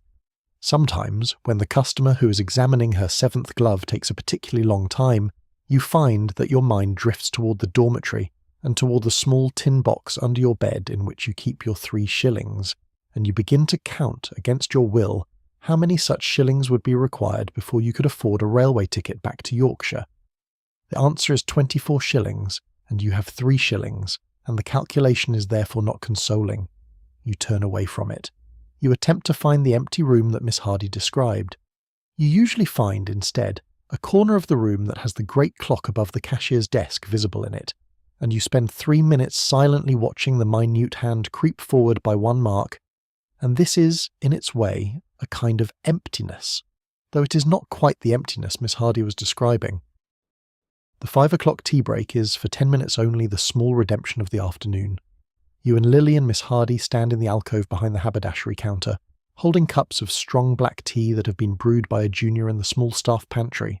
The tea is hot. The tea is sweet. The tea is the colour of dark mahogany. You drink it standing because the alcove has no seats, but you may lean, very slightly, against the wall behind you, and the leaning is the closest thing to rest you will be allowed all day. There are, in the alcove, perhaps 8 or 10 assistants gathered at any one moment, in small loose clusters of friends. The conversation is, at this hour, quieter than at any other time of the day. The assistants are too tired for gossip. They drink their tea, they flex very carefully and out of sight of the floor their fingers. They shift their weight from one foot to the other in the small subtle ways that the eye does not catch. They breathe, perhaps for the first time since lunch, with the full depth of the lungs that the high collar of the black dress almost permits.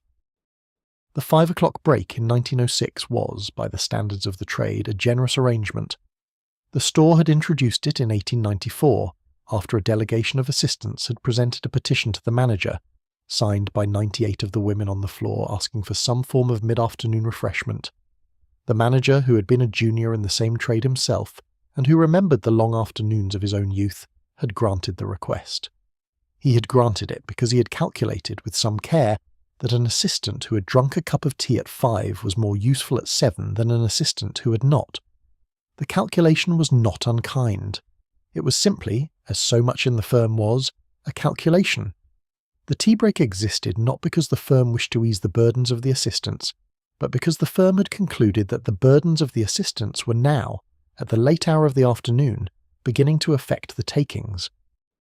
This is the small grim truth of every concession that the great London stores made to their assistants in the late Victorian and Edwardian years. The slight reduction in the closing hour from 10 in the evening to 9. The introduction of half a day off on Saturday afternoons in some stores. The provision of a small reading room on the top floor of 1 or 2 of the more enlightened establishments. The slight improvement in the dormitory accommodation in 1904, when the great firm of Debenhams introduced individual bedside lamps in place of the single overhead gaslight. Each of these concessions was, at the time it was granted, a real improvement in the lives of the assistants, and each of them was granted not in response to the assistant's suffering, but in response to the firm's calculation that an assistant slightly less exhausted was an assistant slightly more profitable. The concessions did not come from love, they came from arithmetic. This is the truth that you will, in time, come to understand, and that some of the older girls already understand and discuss in the dormitory after lights out. The firm is not a family, the firm is not a community, the firm is not, despite the manager's references at the Christmas address to the great family of the house, a family at all. The firm is a careful and unsentimental machine for the conversion of female labour into respectable revenue, and the firm will be kind to its workers exactly to the extent that kindness improves revenue, and no further. The girls who do not understand this, the girls who arrive from Yorkshire and from Devon and from Northumberland, and who think the manager's Christmas address was sincere, are the girls who break down in the 2nd or 3rd year. The girls who understand it, who arrive at the small clarity that the firm is not their friend, are the girls who survive long enough to put a small sum of money in the post office savings book and to dream, however distantly, of a small shop of their own in Bournemouth. There is, hanging over every assistant in the dormitory, a question that is not spoken about openly, and that is nonetheless present in every conversation. The question is the question of marriage. The store does not, in any formal sense, forbid its assistants to marry. The contract, when you signed it on your arrival, did not contain a clause requiring you to remain single. The manager has never given an address in which he has announced that marriage is grounds for dismissal. The rule, like so much in the system of the great London department stores, is implicit rather than explicit. The rule is that married women cannot live in. The rule is that the dormitory is for unmarried women only. The rule is that an assistant who marries must leave the living-in system. The rule is, in practice, that an assistant who marries must leave the firm, because no firm in 1906 paid an assistant enough to live in London on her wages alone outside the dormitory, with the cost of lodgings and food and laundry deducted from what she took home each week. The arithmetic is simple, and every assistant in the dormitory has done it. A junior earns 15 shillings a week before deductions. A small lodging in a respectable house in Camden Town or Islington, the kind of lodging an assistant might be willing to take and the kind a landlady might be willing to let to her, costs between 5 and 7 shillings a week for a single room. Food, even at the cheapest, costs another 5 or 6 shillings. Laundry costs 1 or 2. Coal, in the winter, costs another 1 or 2. The careful arithmetic that the senior girls work out in whispers in the dormitory leaves an assistant, even an assistant with no fines and no incidental expenses, with perhaps 1 shilling a week to her name at the end of 7 days, and that 1 shilling does not cover the cost of new boots when the old boots wear out, or a new dress when the black dress disintegrates, or the small fees of doctors and dentists and the postage of letters home, and the small Sunday outings to the parks that are the only relief from the long week of the store. The arithmetic does not work. The firm has, with its careful management, ensured that the arithmetic does not work. The wage of an assistant is set precisely at the level that requires her to remain in the dormitory, and to remain therefore unmarried. There are, of course, exceptions. The senior assistants, the women who have been promoted to head a department or to oversee a floor, are paid more. Mrs. Pomeroy, who is in fact a Mrs., is the widow of a furniture salesman who died 10 years ago in a road accident in Holborn, and her wage as floor manageress is enough that she lives in a small house of her own in Maida Vale. The senior buyer for the silks department, Miss Caulfield, who is the sister of Mr. Caulfield the window dresser, is rumoured to earn nearly £2 a week, which permits her a comfortable rooming house in Bayswater and a small woman who comes in twice a week to clean. The senior cashier, Mr. Bennet, who is a man and who lives entirely outside the dormitory system, is paid a wage that the assistants cannot calculate, but that they assume to be considerable. But the seniors are few. The dormitory, by definition, is for the juniors and the assistants of middle rank, and the juniors and the assistants of middle rank are, by the careful arithmetic of the wage, condemned to celibacy for the duration of their employment. They are not forbidden to marry. They are simply prevented from marrying by the wage that has been chosen for them, and the wage has been chosen for them because the firm has discovered, over half a century of trial and refinement, that unmarried women living in the dormitory are the most efficient form of labour available in the West End of London. They cost very little, because their food and lodging is deducted from their wages. They cannot easily leave because they have no other lodging in the city. They cannot easily organise because they live in close supervision 12 hours of every day. They cannot easily complain because complaint is met with dismissal. They are in the careful eye of the firm the perfect employee. They will work for 10 or 15 years on the small careful wage, and they will not, the firm calculates, cause trouble, and in fact, for the most part, they do not. What this means, in the small private corner of the heart that the firm has not yet quite reached, is that every assistant in the dormitory carries, somewhere inside her, a small bright shape that she does not speak of, and that she does not, when she can avoid it, look at directly. The shape is the shape of a marriage that may or may not ever happen. The shape is the shape of a husband and of children, and of a small kitchen with a range and a kettle, and of Sunday afternoons in a garden with a clothesline and a few hens, and the small soft thing that an English working woman of 1906 understands as the natural shape of a life. The shape is, for most of the assistants in your dormitory, becoming smaller every year. Each year that an assistant spends behind the counter is a year in which she is not married, and the world of 1906 is a world in which a woman who is unmarried at 30 is, by the unspoken arithmetic of the village she came from, almost certainly going to remain unmarried for the rest of her life. The senior girls in the dormitory are, by their average age, well into this calculation. Miss Whitfield is 41, Miss Hardy is 27, Miss Bellamy is 29. The senior haberdasher, Mrs. Allen, who is in fact a widow rather than a spinster, is 38. The senior milliner, Miss Faraday, is 34. The faces of these women, when you study them quietly, carry the small calm of women who have looked at the shape inside themselves and decided, for one reason or another, not to grieve about it. They have accepted what they have. They will save. They will perhaps, in time, open a small business of their own, or retire to a sister in a small town in the country, or find some other late accommodation with the life they were not permitted to choose. They will not almost certainly marry.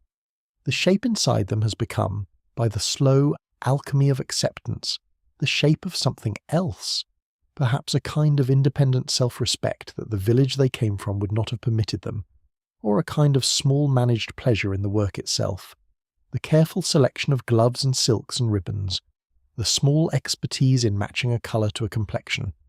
They have made of the deprivation, in time, a kind of vocation. The junior girls are not yet at this point. The junior girls still carry the shape brightly.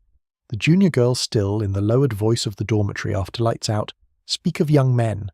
They speak of the brother of a friend in Hammersmith who has come down from a parish in Surrey. They speak of the curate at St Mary's in Marylebone, who is unmarried, and who has, on 1 or 2 occasions, smiled in a particular way at a girl in the second pew.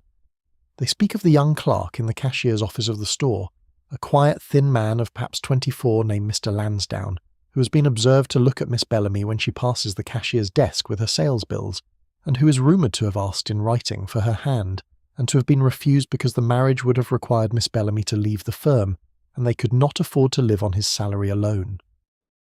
The young men are spoken of in the dormitory in a particular way. They are not, in these conversations, real young men. They are, more accurately, small dim figures of possibility, dressed in the soft uniform of dormitory imagination, vague in their features and bright only in their function. They will, in the conversations that take place after the gas is turned down, do impossible things. They will rescue, they will marry, they will provide, they will somehow, by a combination of circumstance and grace, and the careful operation of the small saving from the wage, deliver the assistant from the dormitory and into the small kitchen with the range and the kettle and the clothesline. The reality of the young men, when they actually appear in the lives of the assistants, is more difficult. The assistants are permitted on Sunday afternoons 3 hours of liberty. They may leave the store at 2:30, and they must be back by 5:30.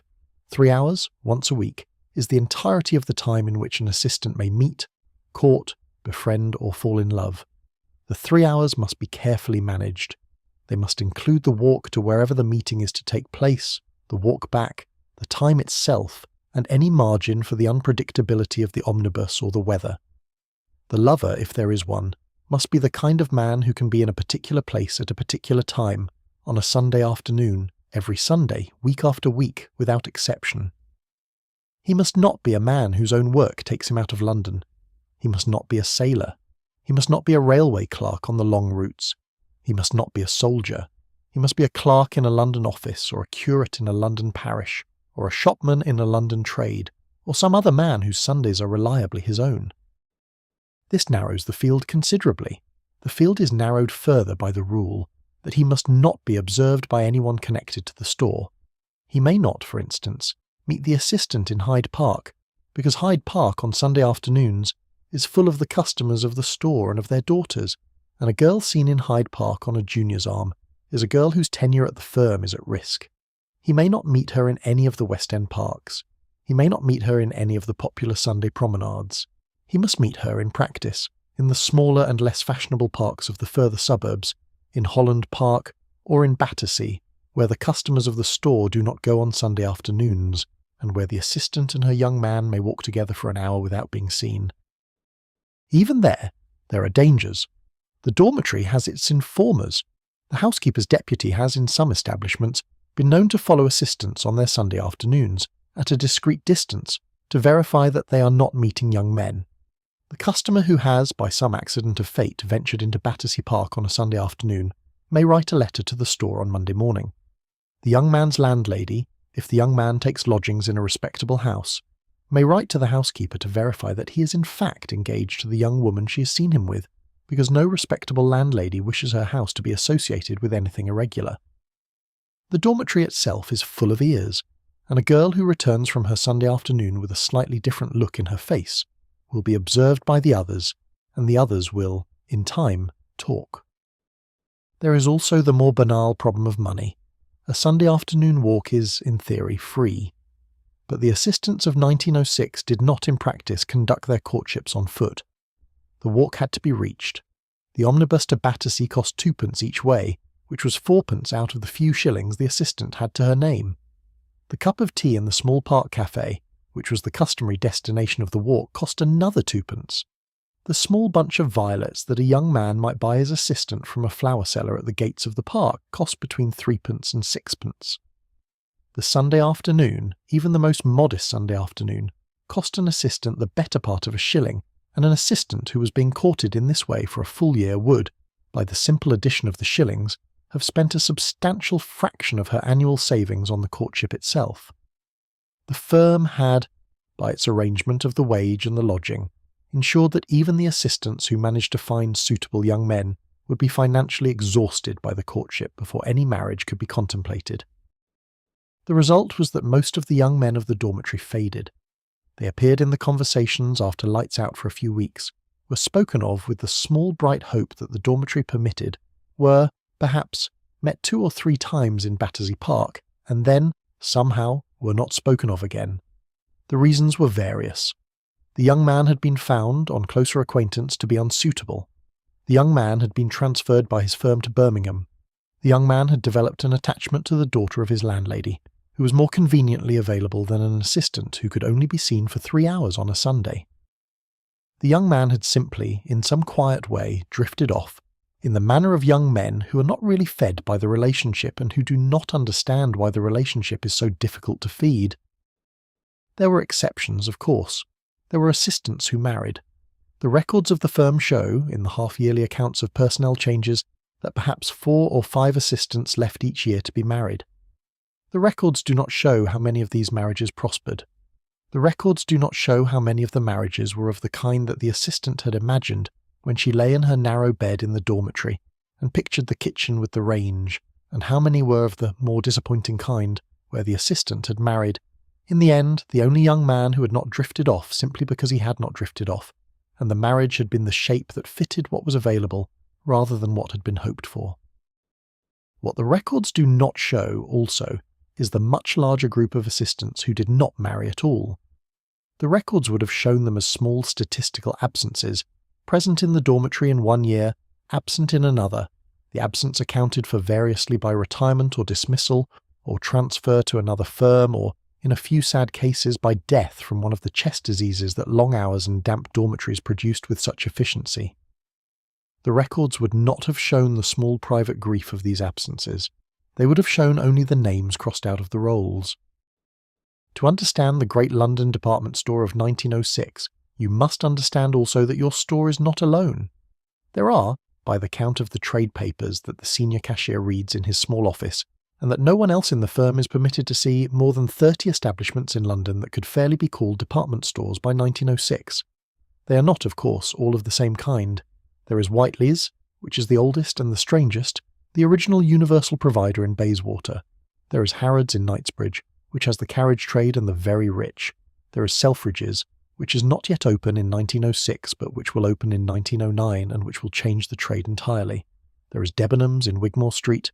There is John Lewis in Oxford Street. There is Liberty's in Regent Street, with its exquisite Eastern silks.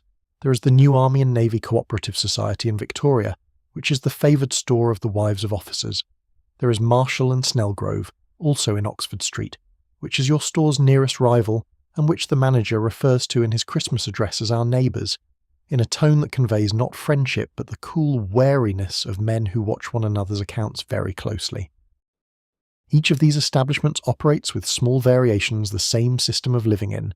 Each has its dormitory, each has its housekeeper, each has its book of rules, each has its fines and its dismissals and its small, careful cathedral of polished parquet and crystal chandeliers and white kid gloves on dark blue velvet. The system is so uniform that an assistant dismissed from one store can be, and often is, taken on at another within the week, the principal change in her life being the colour of the dress and the particular angle at which the new housekeeper requires her head to incline. The system has been refined over the second half of the 19th century by competition and by experiment into a single very efficient arrangement that all the great London firms have adopted, because all the great London firms have discovered that it works. It is worth knowing where the system came from. The living-in arrangement did not originate, as some popular histories have suggested, with the great department stores themselves. It originated much earlier in the small drapers' shops of the early Victorian period. A draper's shop in 1840 or 1850 was in many cases a family business, run by a man and his wife above and behind which they lived, and which employed perhaps 3 or 4 young men as assistants. The young men, who came from country families and who could not afford London lodgings, were given beds in the upper rooms of the shop, were fed at the family table, and were treated in the language of the time as members of the household. The arrangement was, at that period, more or less benign. The young men worked long hours, certainly, but they were treated with some warmth, and their meals were the same meals the drapers and their wives ate, and their beds were the same kinds of beds the drapers and their children slept in. As the trade grew, as the small drapers' shops became larger, and the larger shops became, in the 1860s and 1870s, the first true department stores, the arrangement was retained. It was retained because it was familiar, because it was cheaper than paying market wages, and because, in the absence of any alternative, the country girls and country boys who came to London for work expected it. But the warmth of the original arrangement, the small family table and the family beds, did not survive the scaling up. When a shop employs 4 young men, it can feed them at the family table. When a department store employs 400 young women, it must build a dining hall in the basement and feed them on Irish stew at 20 minutes a sitting. When a shop houses 4 young men in the upper rooms, those rooms can be comfortable. When a store houses 400 young women, it must build dormitories and fill them with iron beds and impose, by some external rule, the discipline that the family table had once imposed by simple affection. The result by the 1880s and 1890s was a system that retained all the outward forms of the old paternal arrangement, but had lost almost all of its warmth. The store still housed its workers, the store still fed them. The store still expected them to behave with the propriety of members of a respectable household. But the household had become a corporation, and the affection had become discipline, and the small family table had become the dining hall in the basement, and what remained was an industrial system of the most efficient kind, disguised as a residual family arrangement that everyone, including the assistants, knew was no longer real. The most famous and the most discussed of the great department store proprietors was William Whiteley. He had opened his first small drapery in Bayswater in 1863. By the 1870s, his store had grown to occupy several adjacent buildings on Westbourne Grove, and Whiteley had begun, with what the trade papers of the day called supreme audacity, to add new departments to his establishment in such number that he could fairly claim to sell almost anything a household might require. He sold drapery and millinery, of course, he sold groceries, he sold furniture, he sold ironmongery, he sold meat from a butcher's shop on the corner of the building, he sold flowers from a florist's, he sold tickets to the theatre, he arranged funerals, he arranged weddings. He had, by the 1880s, declared himself the universal provider, and the title was, by the look of the establishment, justified. Whiteley employed, at the height of his establishment's glory, more than 4,000 assistants, and the great majority of them lived in. His dormitories were a small city in themselves, occupying the upper floors of the great rambling buildings on Westbourne Grove and overflowing in time into adjacent houses that Whiteley had purchased and converted. His rules were the most severe in the trade, his fines were the heaviest. His Sunday afternoons were, by the published recollections of former assistants, almost impossible to enjoy, because Whiteley himself had a habit of taking afternoon drives through the West End parks in his small private carriage, watching the pavements for any of his assistants who might be walking with young men, and dismissing on Monday morning any whom he had observed in what he considered a compromising attitude. He was, by all accounts, a man of considerable charm to his customers, and considerable severity to his staff, and the assistants in his dormitories referred to him, when they could be sure that no informer was listening, as the old man, in a tone that was not affectionate. There is, attached to the figure of William Whiteley, one of the strangest small stories in the history of the late Victorian retail trade. In January 1907, which is the year after the one in which our story is set, William Whiteley was shot dead in his office in Westbourne Grove by a young man who claimed to be his illegitimate son. The young man, whose name was Horace Rayner, walked into the office at midday, asked to see Whiteley on a matter of business, and when Whiteley refused to acknowledge the claim of paternity, drew a revolver and shot Whiteley twice. He then attempted to shoot himself, was prevented by an alert clerk, was arrested, was tried, was sentenced to death, and was, after a public petition that gathered some 200,000 signatures, reprieved and sentenced instead to penal servitude for life. He died in prison in 1944. The story is mentioned here because of the small detail that the petition was signed by, among many others, hundreds of the assistants of the Whiteley establishment, who, when interviewed by the press in the weeks after the murder, declined to express grief for the old man and expressed instead a quiet sympathy for the young man who had shot him. The trade papers of the time were shocked by this. The trade papers had assumed, on the basis of the cheerful Christmas addresses given by department store proprietors all over London, that the assistants in the great firms regarded their employers with a kind of grateful affection. The shock when it was discovered that the Whiteley assistants did not in fact regard their employer with grateful affection, but with a sort of cool indifference verging on hostility, was registered in many editorials and led, in some of the more enlightened firms, to a slight softening of the regime in the years that followed. The 5 o'clock tea break in some establishments was lengthened by 5 minutes. The Sunday afternoon liberty, in others, was extended by half an hour. The Book of Rules, in a few of the more progressive houses, was reduced from over 200 regulations to a mere 170, with the most petty of the fines abolished altogether. The slow softening of the regime, which continued through the years before the Great War and which accelerated very rapidly after it, was driven not by any sudden moral conversion on the part of the proprietors, but by a combination of factors that the trade papers of the day discussed with varying degrees of candour. The factors were, in rough order of importance, the increasing difficulty of recruiting suitable girls from the countryside as opportunities in factories and offices opened up, the agitation of the early trade union movement, the rising public scandal as middle-class women began to read accounts of the system in the popular press, and the famous novel published in 1905 by a former drapery assistant turned writer, a man named Herbert George Wells, who had himself spent 2 miserable years apprenticed to a draper in Southsea, and who had, in his novel, told the public of his country with some precision what the system was actually like. The novel was called Kipps. It was the story of a young draper's assistant from a small Kent town who inherits a fortune and finds that the fortune does not, in any deep sense, transform his life, because the years of the drapery shop have shaped him too profoundly. The book was a popular success. It sold many thousands of copies. It was read in the parlours of the middle classes and in the lending libraries of the suburbs, and many of the ladies who had been served, that very morning, by quiet inclined heads behind the counters of the great London stores went home and read in their armchairs an account of how those quiet inclined heads had been produced. Wells did not, in the novel, describe the female assistants in any great detail. The hero, Kipps, was a young man, and his world was the world of the young men who worked in the drapery trade.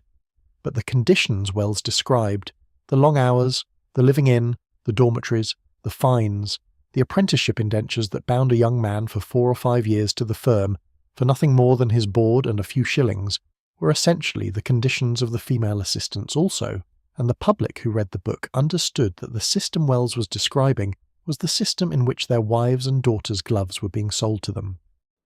The book caused, in its quiet way, a small change in public attitudes. It made the system visible. It made, in particular, the small daily cruelties of the system visible.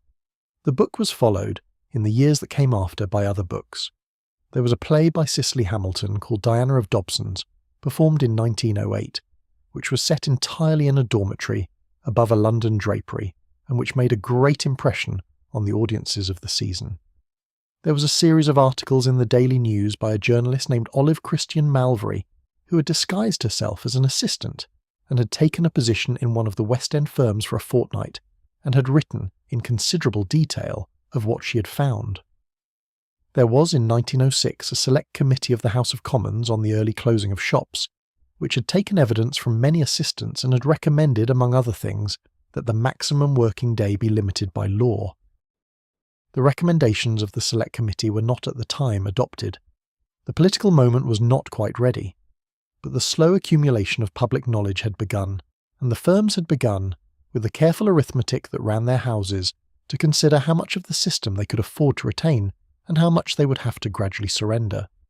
They surrendered, in the years that followed, the heaviest of the fines. They surrendered the most extreme of the Sunday rules.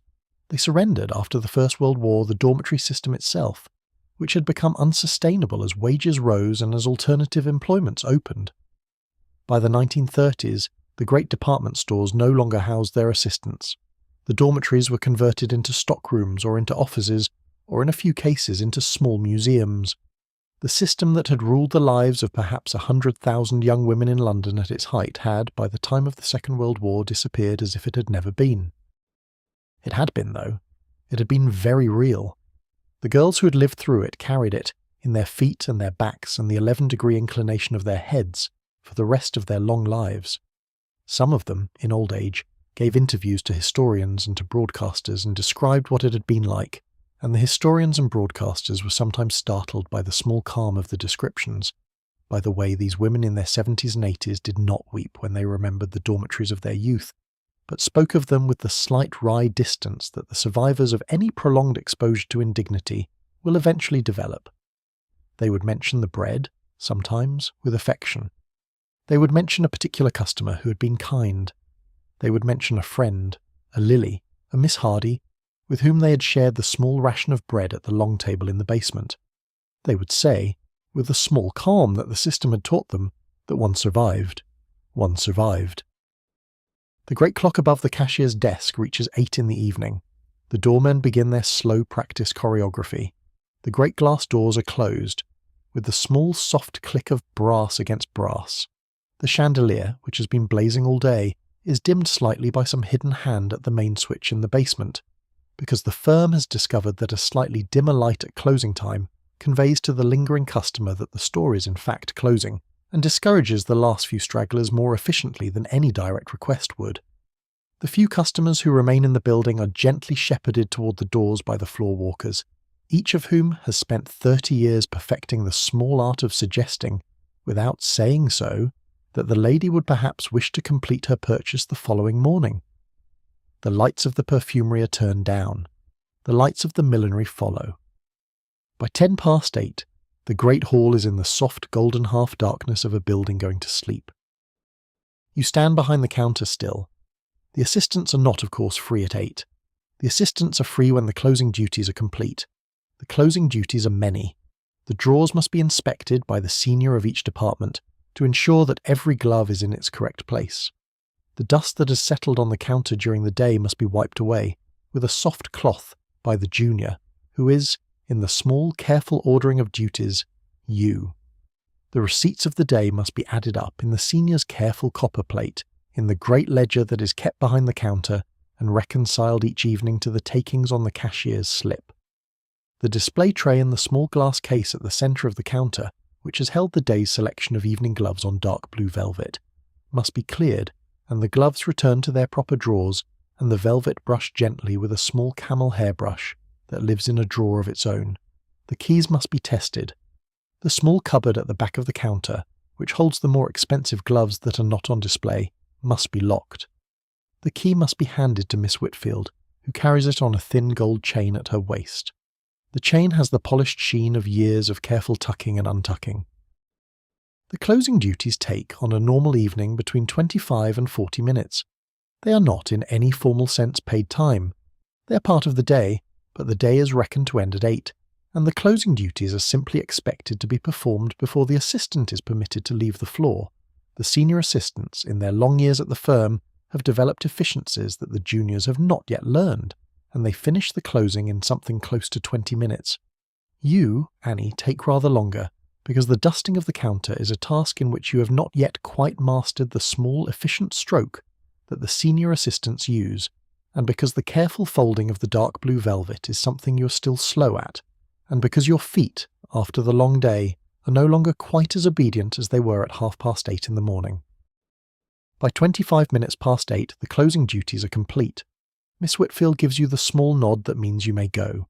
You curtsy, very slightly, in the small gesture of departure that the firm has trained you in. You walk to the back of the floor. You take, from the small row of hooks behind the haberdashery counter, the dark grey cloak that the firm provides for the assistants to wear over their black dresses on the walk back to the dormitory. You wrap it round your shoulders. You ascend the back stairs. The back stairs at 8:30 in the evening are full of women. The assistants from every department are climbing, in small loose clusters, with the slow, heavy tread of women who have been on their feet for 13 hours. The conversation here on the backstairs is permitted because the backstairs are not on the floor and not in the dormitory, and are therefore in a kind of administrative grey area in which the rules of speech do not, by long custom, apply. The conversation is, of course, exhausted. The conversation consists of small fragments. A particular customer was mentioned, a particular sale was completed, a particular fine was recorded. The voices are low and the laughter, when it occurs, is brief. You climb beside Lily. She catches your hand briefly on the third landing and squeezes it. You return the squeeze. You do not, of course, speak about Mrs. Pomeroy and the fine of 1 shilling. You will speak about it later, perhaps, in the dormitory, in the lowered voices of the after-lights-out conversation.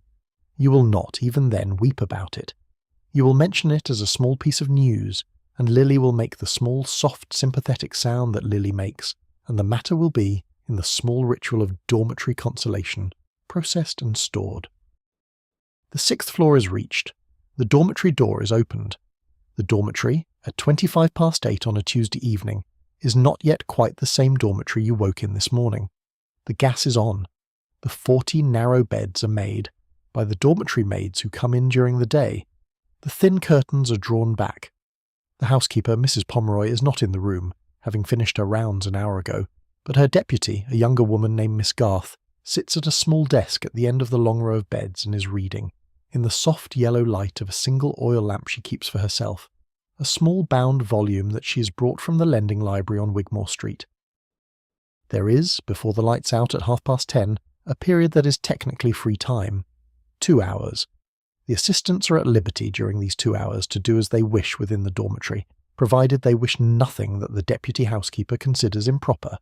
They may read, they may sew, they may mend their stockings, they may write letters home, they may not, of course, leave the dormitory, they may not, except in the small whispered confidences that the deputy permits, speak about the day on the floor because the deputy considers grumbling about the firm to be the small first symptom of all subsequent disorder. They may not eat, except a piece of bread saved from supper, because eating in the dormitory is held to attract mice. They may not, on any account, light a candle, because the firm is in terror of fire, and the dormitory is forbidden any flame except the gas lights which the porter controls from below. Supper has been served in the dining hall at 9:15. Supper is a smaller meal than dinner.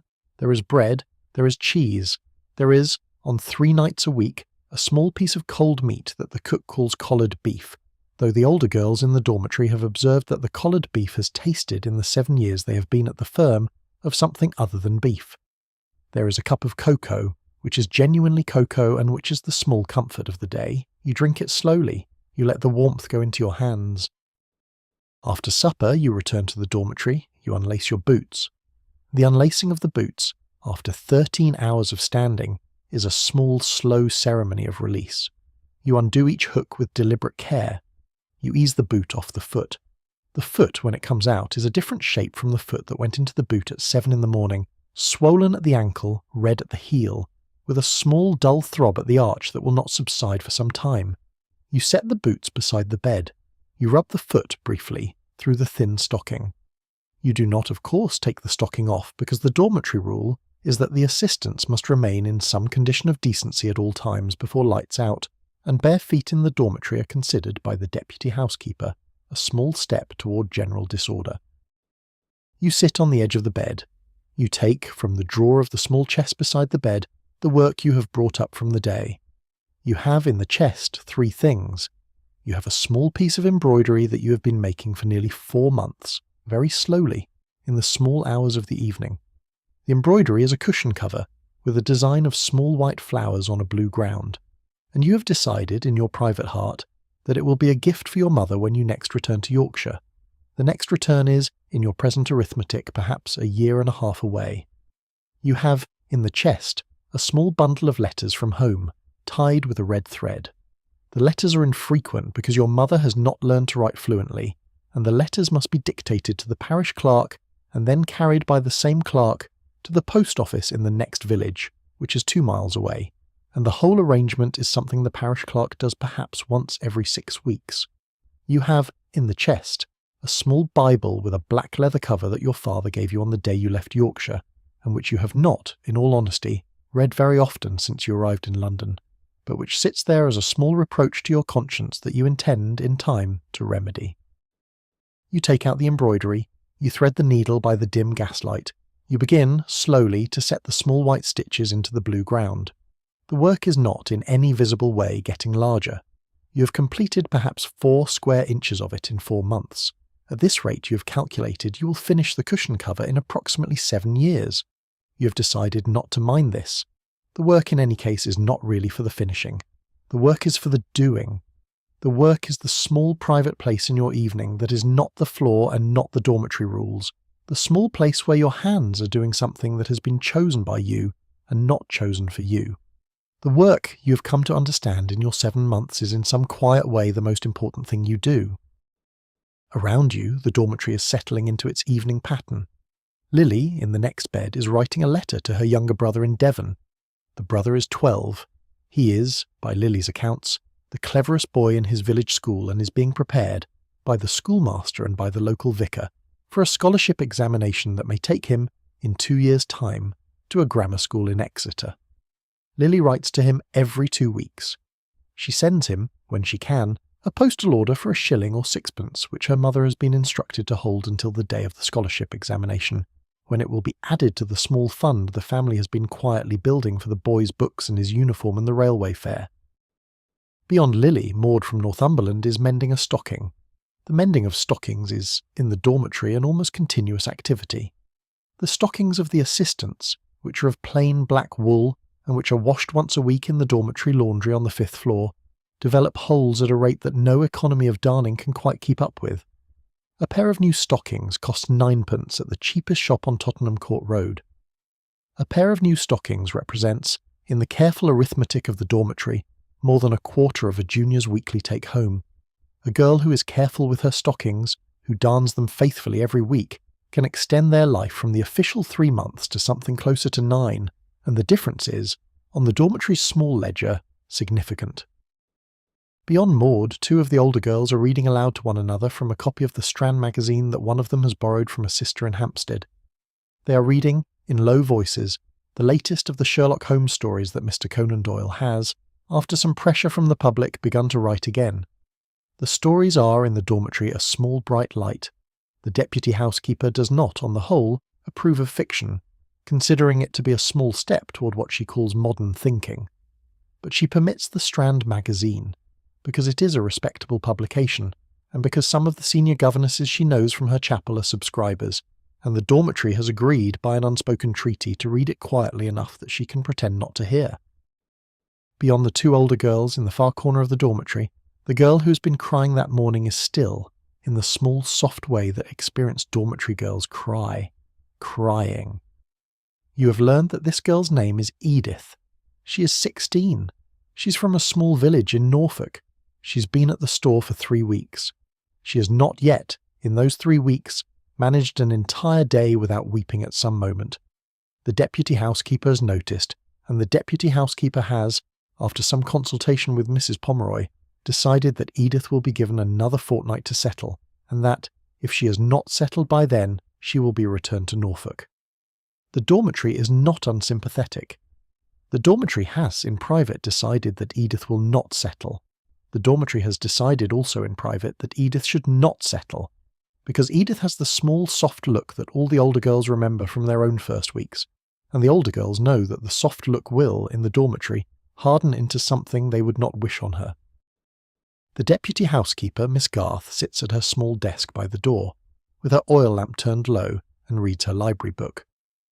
The library book is a romance by the popular novelist Mrs. Henry Wood, and Miss Garth, who is herself unmarried, and who at 34 has begun to suspect that she will never marry, is not entirely insensible to the small consolations of the romance form.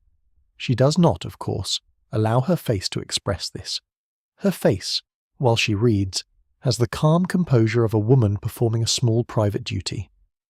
She lifts her eyes from the book every few minutes to scan the dormitory, in the slow, careful arc of a lighthouse, before returning to the page. The arc is mostly for show. Miss Garth has, over the 8 years she's been deputy housekeeper, developed an instinct for the small sounds that indicate trouble. She knows what the dormitory should sound like at 9:25 on a Tuesday in January, and as long as the sound matches her expectation, she does not really look up. At 10 o'clock she rises and makes the half-hour announcement. Half an hour, ladies. She has called the assistants ladies for 8 years. The word is not in her mouth an irony. She believes in her way that the assistants are ladies, or are at least by the careful training of the firm, being made into a respectable approximation of ladies. She believes also that the discipline of the dormitory is a kind of small school of ladylike conduct, and that the women who pass through it are improved by having done so. She does not perhaps examine this belief very closely. She does not perhaps ask herself whether the discipline of the dormitory has improved her own life, or whether it has, in some way she does not quite see, narrowed it. She holds to the belief because to abandon it would be to acknowledge that the 8 years she has spent walking these floors have been in service to something other than improvement, and Miss Garth is not, in the small private accounting of her soul, ready to acknowledge that. At 10:25 she rises again. 5 minutes, ladies. The dormitory begins its small, slow undressing. The embroidery is returned to its drawer, the mending is put away. The Sherlock Holmes story is folded shut at the point Mr. Holmes has just begun to explain to Dr. Watson the small detail he has noticed about the position of a bell rope. Edith, in the far corner, has at last cried herself into a quiet stillness and is being helped, very gently, by an older girl from Cumberland who has the bed beside hers, into the small ritual of unhooking her dress. You stand. You unfasten the small buttons of the black silk that is not silk. You step out of it. You hang it on the peg above your bed. You undo the lacing of the corset that you wear underneath. Very carefully, because the corset is a piece of equipment as serious as the boots, and must be folded and laid in the bottom of the chest in a particular way to preserve its shape. You take off the heavy petticoat. You take off the lighter one. You take off the chemise. You stand for one cold moment in the dormitory in nothing but your stockings and your shift, and you reach for the long flannel nightgown that has been hanging on the inside of the chest door. You slip it over your head. The flannel is warm. The flannel smells faintly of the lavender sachet that the housekeeper insists on. You climb into the bed. The bed has not, in any meaningful sense, become warmer in the course of the day. The thin blanket is the same thin blanket. The mattress is the same straw mattress, refilled, by long custom, every 2 years. The pillow is the same flat pillow, but you are tired in a way that no longer cares about the blanket. You are tired in the way that 13 hours on your feet produce, and the bed, regardless of its quality, is a horizontal surface, and the horizontal is what your body has been waiting for since 6 in the evening. At 10:30 precisely, Miss Garth turns the gas down at the master tap. The dormitory is for a moment plunged into the small warm darkness that is closer than any other to home. You lie still. You hear, around you, the soft sounds of 40 other women settling, the rustle of the blankets being drawn up, the small final cough of the girl with the bad chest at the end of the row, the faint creak of the iron bedsteads as the women turn for the first time, the slightly heavier breathing of Lily beside you, who falls asleep, you have come to learn, more easily than you do. It is now, in the dark, that the day's accounting takes place. The mind, which all day has been kept very small and very controlled and arranged for the use of the firm, comes back in the dark to its own size. It comes back unevenly. It comes back sometimes like a tide rushing over a dry beach, and you must hold yourself very still until the tide is past. It comes back at other times like a careful, slow inventory, in which the events of the day are taken out, examined and replaced. You take out the lady in the sable coat. You examine her. You set her aside. You take out Mrs. Pomeroy and the fine of 1 shilling. You examine the fine. The fine, you realise, will leave you this Friday with only 1 shilling and 9pence for the week. You will not this Sunday be able to take the omnibus to the small park where you had planned to walk. You will spend Sunday in the dormitory, with the embroidery, with Lily, who will also stay because she has decided in solidarity that she will not take the omnibus without you. You set the fine aside. You take out the small thought that has been at the back of your mind all day, which is the thought of your mother in Yorkshire.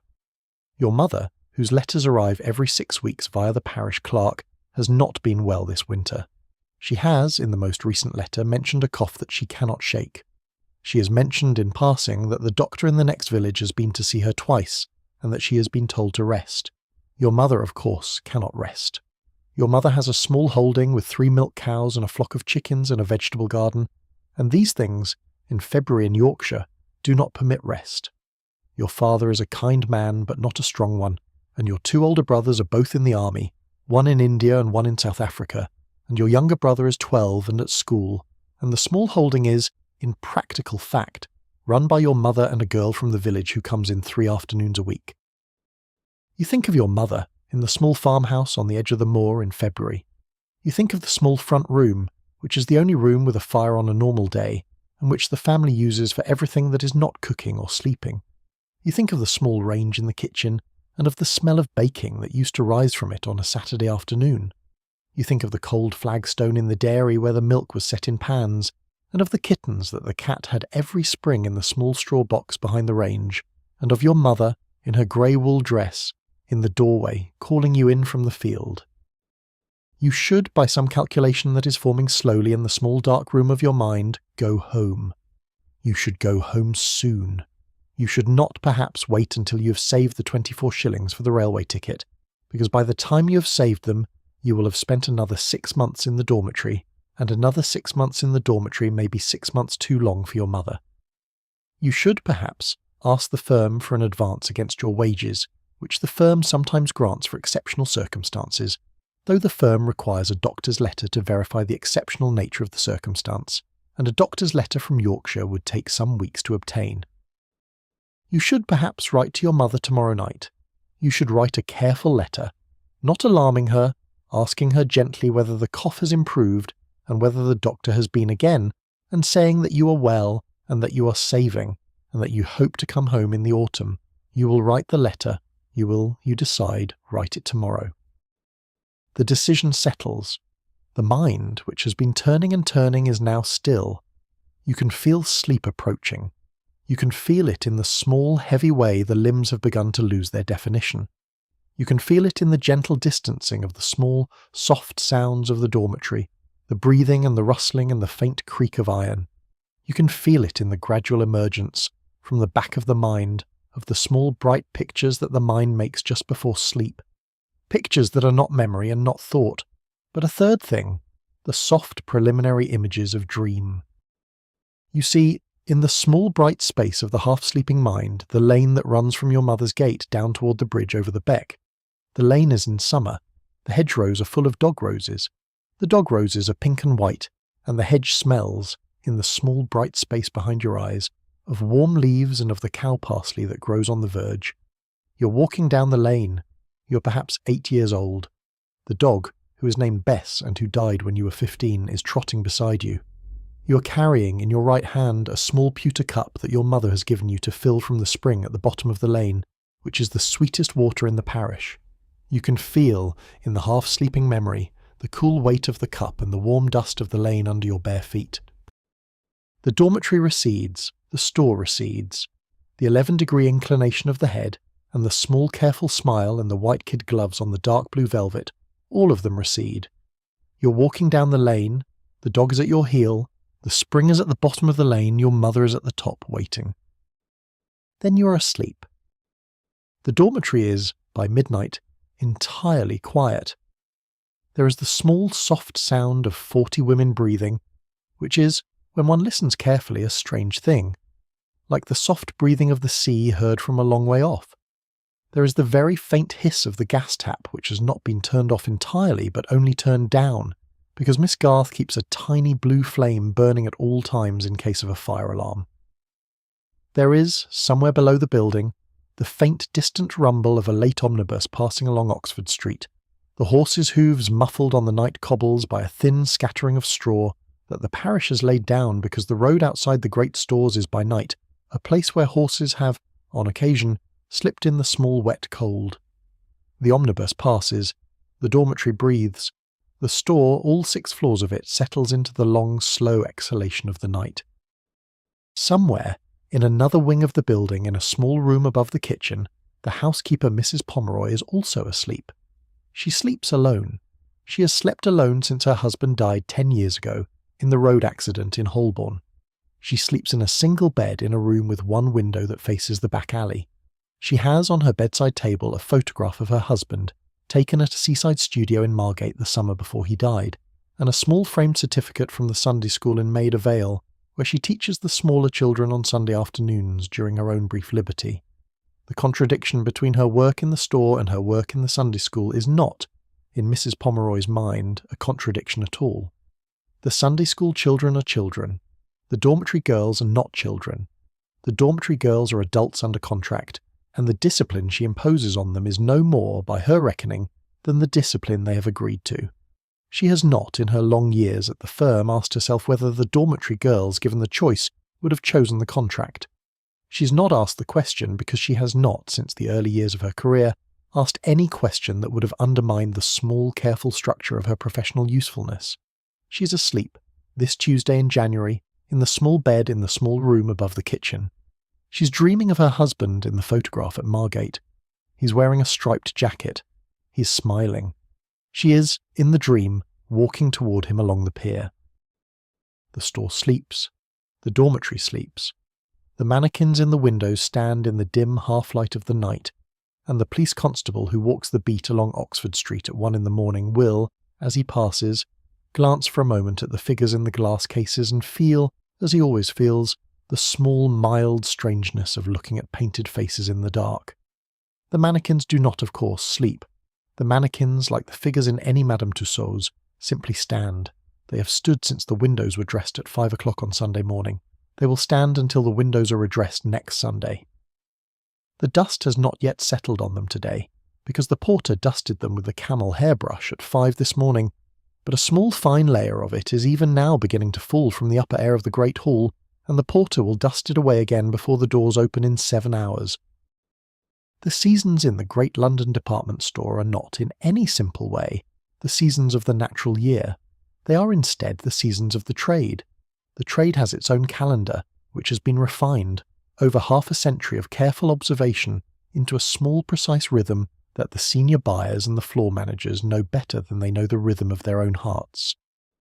The year begins, by the trade calendar, in January. The January sales are a comparatively recent innovation in 1906, having been introduced by Whiteley's in the 1860s and adopted by the rest of the trade by the 1890s. The January sales are the firm's attempt to clear, before the new spring stock arrives, the unsold goods of the autumn and the Christmas season. The sales are, in the trade, controversial. The senior buyers do not, on the whole, like them, because they admit publicly that there has been unsold stock, which is a small humiliation. The customers love them because they offer the small thrill of buying a thing of quality at a price below the published one. The assistants regard them with weary dread, because the January sales bring crowds of an intensity that the floor is not normally required to handle, and the assistants who must serve those crowds in the small efficient way that the sale demands return to the dormitory each night, in the first 10 days of January, in a condition of exhaustion that no other period of the year quite matches. After the January sales come the small quiet weeks of February, which are the recovery period of the floor. The customers are few, the chandelier still burns, the mannequins still stand. The assistants, in the long stretches between customers, lean very slightly more than they are permitted to, and Mrs. Pomeroy, who is not unkind, looks the other way. February is the month when the senior buyers travel to Paris and to Vienna and to Berlin to inspect the spring fashions for the coming season, and the floor, in their absence, is run with a slightly slacker hand by Mr. Greaves, the underfloor manager, who's a man of more lenient temperament than the senior buyers, and who has, in his career, developed a small private theory that the kindness shown to the assistants in February is repaid in productivity during March. March brings the spring stock. The crates arrive from Paris, packed in straw, and are opened in the basement workshop under Mr. Caulfield's supervision. The new fashions are inspected, photographed, and distributed to the appropriate departments. The senior buyers return from their travels with their leather notebooks full of small precise sketches and pricing arrangements. The floor begins, by the 3rd week of March, to brighten. The dark blue velvets of winter are replaced in the display cases, with the softer greens and pinks and pale yellows of the spring colour scheme. The window displays, which Mr. Caulfield has been designing for 3 months in secret, are unveiled in the small early hours of a Monday morning, and the customers who pass on Oxford Street that day stop, as they always stop, to look at the new figures in the new costumes, and the small magic of the trade is renewed for another season. April and May are the great months of the year for the West End trade.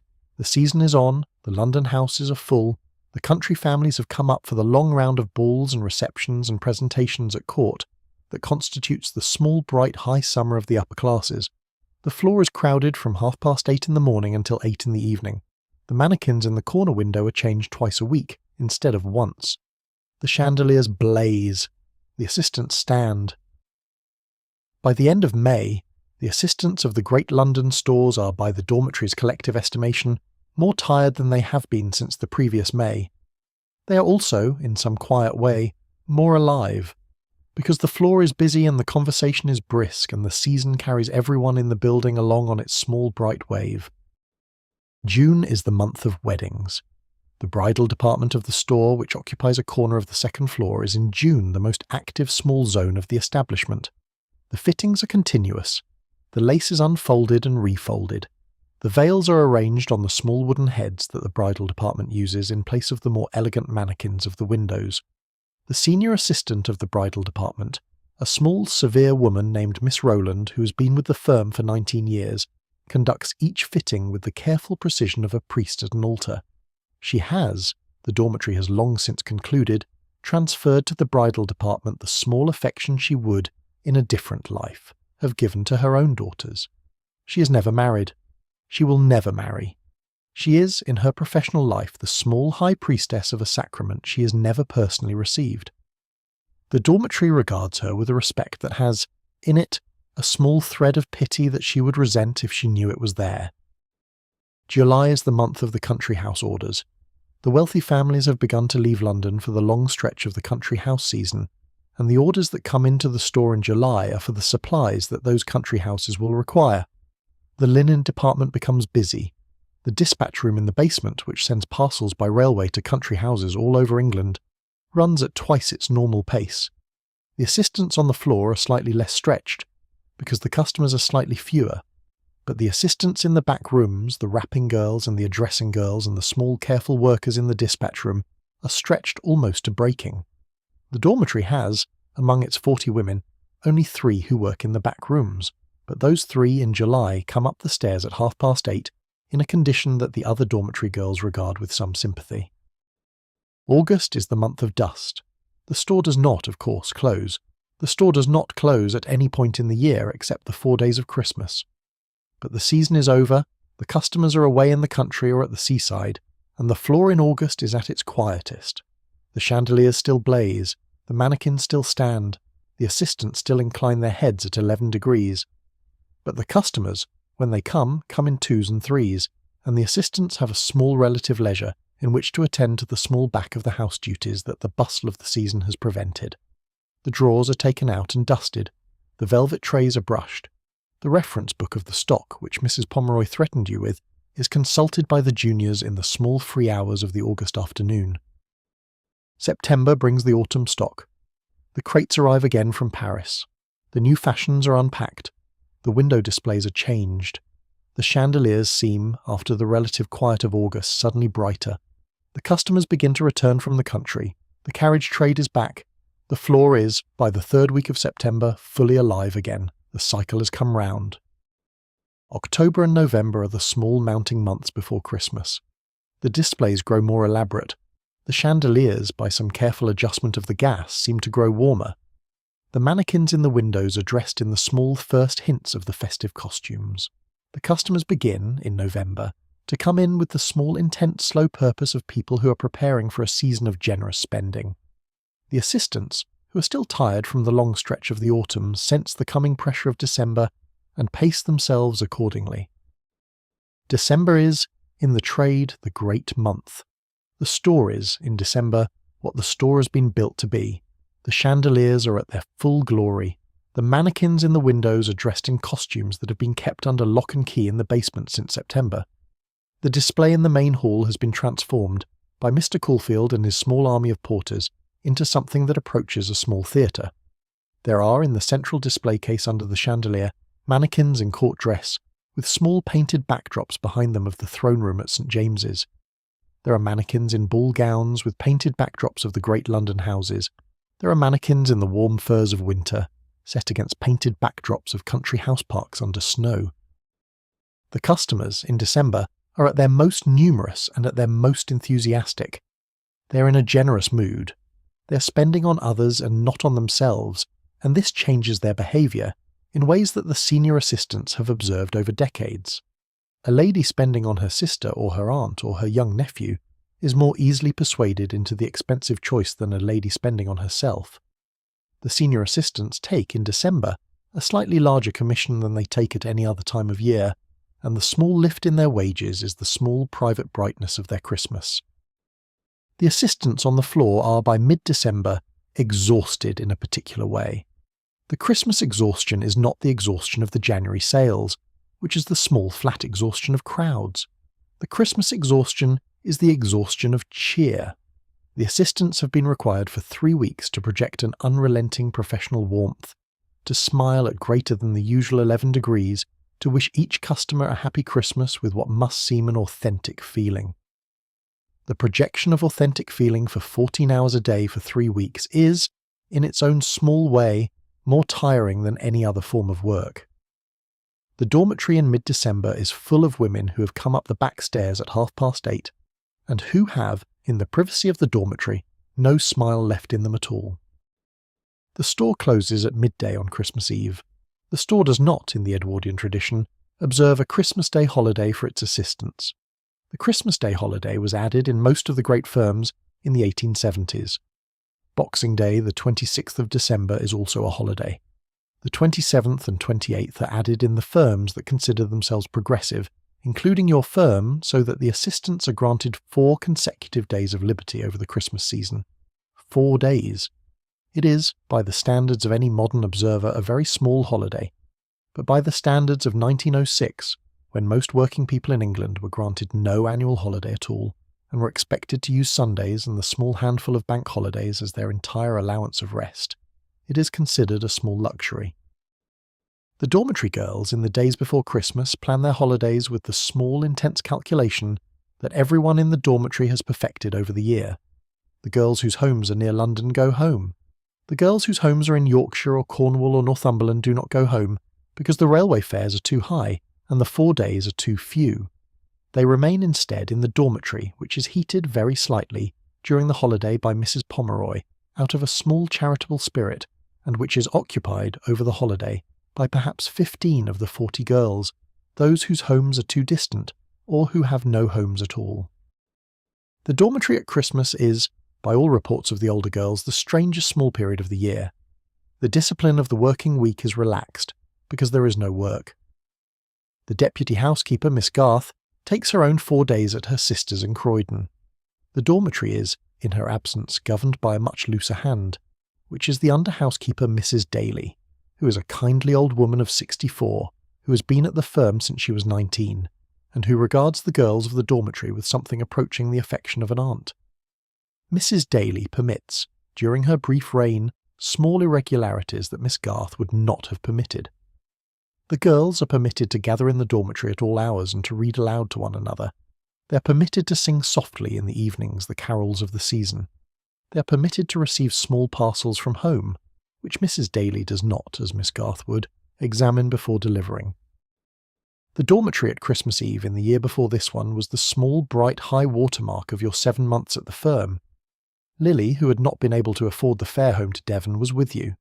The 15 girls who remained had pooled, by careful arrangement, their small Christmas funds, and had purchased, between them, a small chicken from the butcher at Lisson Grove, which the cook in the basement had agreed to roast for them as a particular favour. They had a goose, also, donated by the manager, who in his small annual gesture of generosity sent up a goose every Christmas Eve to the dormitory. They had a small Christmas pudding, made by Mrs. Daly herself in a private corner of the kitchen, and brought up to the dormitory wrapped in a white cloth. They had a sprig of holly each, set in small glasses of water on the bedside tables. They had, at midnight, a small carol service that the older girls had organised, with a hymn book that Mrs. Daly had borrowed from her chapel, and that they had sung from, in low voices, by the soft yellow glow of the gas turned higher than usual. You had cried, that Christmas Eve, but you had cried the small, soft, full crying of someone who is, against expectation, happy. You had cried because Lily was beside you, because the chicken had been better than any chicken you had eaten in 7 months, because the gas had been turned up to a degree that made the dormitory feel almost like a home, because the older girls had sung the small old carols of an English country Christmas, because the sprig of holly was, against all the odds of the system, beautiful. The girls who had stayed in the dormitory that Christmas had, you remembered as you fell asleep, become something like a small temporary family.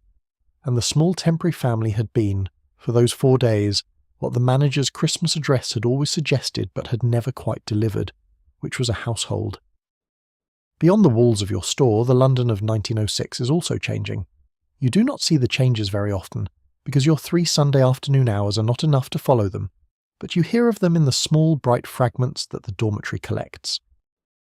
You hear of the new firm in Oxford Street, which has been announced in the trade papers and which is to open in 3 years. The firm is American. It is to be called Selfridges and Company. Its founder, a man named Harry Gordon Selfridge, has made a fortune in Chicago and has come to London with the intention of building a department store of a kind that London has not yet seen. He has, the trade papers report, certain ideas. He believes, for instance, that the assistants in his store should be permitted to sit.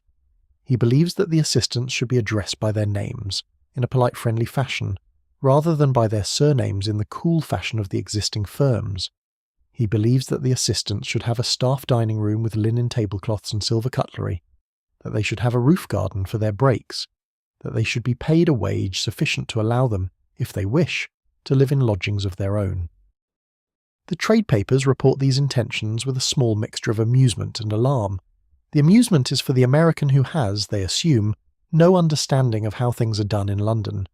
The alarm is for the possibility that the American is right, and that the system of the great London stores may be approaching the end of its long, efficient life.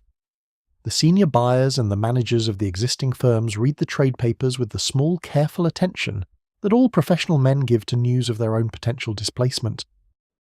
You hear also of the suffrage movement. It has, by 1906, begun to make itself heard in the streets of London. The Women's Social and Political Union, which is the more militant wing of the movement, was founded in 1903 by Mrs. Emmeline Pankhurst, who is from Manchester, and who has come south with a small dedicated group of followers. They have begun, in London, to hold meetings in public halls and to address the public in the small open spaces of the parks. They have begun, in some cases, to interrupt the meetings of male politicians, to raise their voices in the back of the hall, to be removed by stewards, to be arrested, to be tried, to be fined, and in some cases, when they refuse to pay the fines, to be imprisoned. The dormitory has, on the question of the suffrage, a divided opinion. The older girls, on the whole, do not approve. They consider the public disturbance unwomanly. They consider Mrs. Pankhurst, whose photograph has appeared in some of the illustrated weeklies, to be a person of intemperate manner. They do not, they say, see what good the vote will do them. They do not, they point out, have time to read the newspapers, or to attend political meetings, or to follow the debates in Parliament. The vote, they say, is for people who have the leisure to use it. The younger girls, in some cases, take a different view. There is a small group of perhaps 6 or 8 assistants in the dormitory who have, in private, become quiet sympathisers of the cause. They do not, of course, attend meetings because their hours do not permit it. They do not, of course, march in the streets because they would be dismissed on the following Monday. But they read, when they can find them, the small pamphlets that the movement publishes, and they speak, in the lowered voices of the after-lights-out conversation, of a time when women might do all the things that men did, including the standing for Parliament and the practice of the law and the running of large business establishments. The conversations are, in the dormitory, treated by the older girls with a small indulgent scepticism, but they are not forbidden. The younger girls are permitted their dreams. The older girls have given up theirs, but they remember having had them. You yourself, on the question of the suffrage, do not have a settled opinion. You are 19. You have not, in your 7 months in London, had time to develop an opinion on anything more abstract than the precise weight of kid suitable for a hunting glove. You are, in the small private place where you keep your thoughts, in favour of the vote in principle, because it seems to you that there is no reason why women should not have it. You are also, in the same place, doubtful that the vote alone will change anything important. You suspect, on the small unformed evidence of your 7 months at the firm, that the deepest changes in a society are made not by laws, but by the slow accumulation of small daily decencies, and that the law follows the decencies rather than the decencies following the law. You are not, in any formal sense, a political philosopher. You are simply a young woman with a tired body, and you have come to this small suspicion through the simple process of having stood for 13 hours every day for 7 months, and having observed that no political settlement on its own will make a 13-hour standing day comfortable. You hear of other things. You hear of the new motor cars which have begun to be seen on the streets of London and which run on petroleum, and which the more progressive customers of the store have begun to discuss as a serious replacement for the carriage. You hear of the new flying machines that the brothers Wright in America have built, and that have begun, by the trade papers' account, to attract the attention of military men in several countries. You hear of the new socialism, which is being preached in the small back rooms of London by certain young men in spectacles, and which has, by some accounts, begun to make its way into the trade unions. You hear, in the dormitory's varied conversations, of all the small great changes that 1906 is bringing. You hear of these things at the small distance at which a girl in a dormitory hears of them, which is to say that they come to you in fragments, as small, interesting items of news, and they do not, on the whole, alter the rhythm of your week. You will rise at 5 tomorrow, you will descend the back stairs, you will stand behind the glove counter, you will incline your head at 11 degrees, you will smile, you will fold dark blue velvet, you will by 8:30 in the evening climb the back stairs again and unlace your boots. The wider world in 1906 is in motion.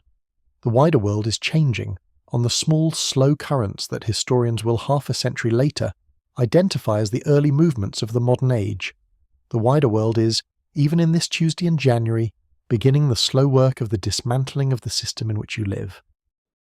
But the wider world is, from the dormitory's window, very small and very distant.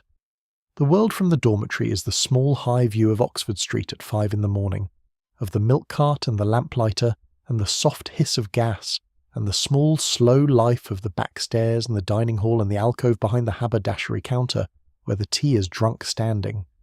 The wider world will in time reach you. It will in time change everything. But for now, in the small dark room of your sleep on this Tuesday in January, the wider world is far away. There is, in the small accounting of the dormitory, one story from your 7 months at the firm that you remember more often than the others. It is the story of a girl named Sarah, who was in the bed 3 places down from yours when you arrived in June. Sarah was 22, she was from Cumbria. She had been at the firm for 4 years, and she had risen in those 4 years, from junior to middle assistant in the costume department, and she was on the small slow path that the older girls in the dormitory recognised as the path toward a future place as a senior buyer or a head of department. Sarah was, in addition to being competent, beautiful. She was tall, she had the dark hair and the pale skin of the boarders, and she carried herself behind the counter with the small natural composure of a woman who had always known that she was being looked at. The customers in the costume department, who were the more theatrical of the firm's clientele, had a particular fondness for being served by Sarah. She had, by the time you arrived, a small private list of regular customers who would not be served by anyone else, and the firm had begun, in the cautious way that the firm acknowledged such things, to consider her future promotion. There was also a young man. You learned of the young man slowly, in the way that the dormitory learned of all such things. You learned of him first in August, when Sarah began to come back from her Sunday afternoons in a small bright mood that the dormitory recognised. You learned of him in September, when she was observed by one of the more inquisitive of the older girls to write a letter every Wednesday evening in the dormitory's free hours, and to post it on her way down to the dining hall on Thursday morning. You learned of him in October, when she made the mistake of mentioning in the after-lights-out conversation that he had been to see his mother in Brighton over a particular weekend and had returned with a small present for her. The dormitory, when it learned of the young man, did the small private thing that the dormitory always did. It did not approve, it did not disapprove. It noted. It noted that Sarah had taken a risk. It noted that the risk was, by the dormitory's careful calculation, not yet a great risk, because Sarah had not so far been observed by anyone connected to the firm. It noted also that the risk would grow with time, because the longer the young man courted Sarah, the more likely it would become that someone somewhere would observe them. The dormitory was right. In November, the housekeeper Mrs. Pomeroy received a letter. The letter was from a customer of the firm, a Mrs. Strathmore of Bayswater, who had been in Holland Park on a Sunday afternoon in October, and who had observed by the bandstand a young woman whom she now recognised as one of the assistants of the costume department, in conversation with a young man whom Mrs. Strathmore did not consider to be a brother or a cousin, or any other respectable relation. Mrs. Strathmore was, she wrote, deeply concerned that the firm should be aware of the matter, both for the sake of the firm's reputation and for the sake of the young woman herself, who, if she were not gently corrected, might fall into the irretrievable error that Mrs. Strathmore would not specify, but that she trusted Mrs. Pomeroy would understand. Mrs. Pomeroy understood. Mrs. Pomeroy summoned Sarah to her office on the 4th floor on the Tuesday after the letter arrived. The summoning was, by the dormitory's evening accounting, observed by half the floor, because Sarah was sent for in the middle of a transaction with one of her regular customers, who had to be politely transferred to another assistant. The transfer in the middle of a transaction was, in the small, careful telegraphy of the firm, the clearest possible signal that something was seriously wrong. Sarah was in Mrs. Pomeroy's office for 40 minutes. She came out with her face composed in the small, careful angle that the firm had taught her, the same 11-degree calm that she had worn behind the counter for 4 years. She returned to her department. She finished the day. She did not, in the dormitory that evening, speak about the interview.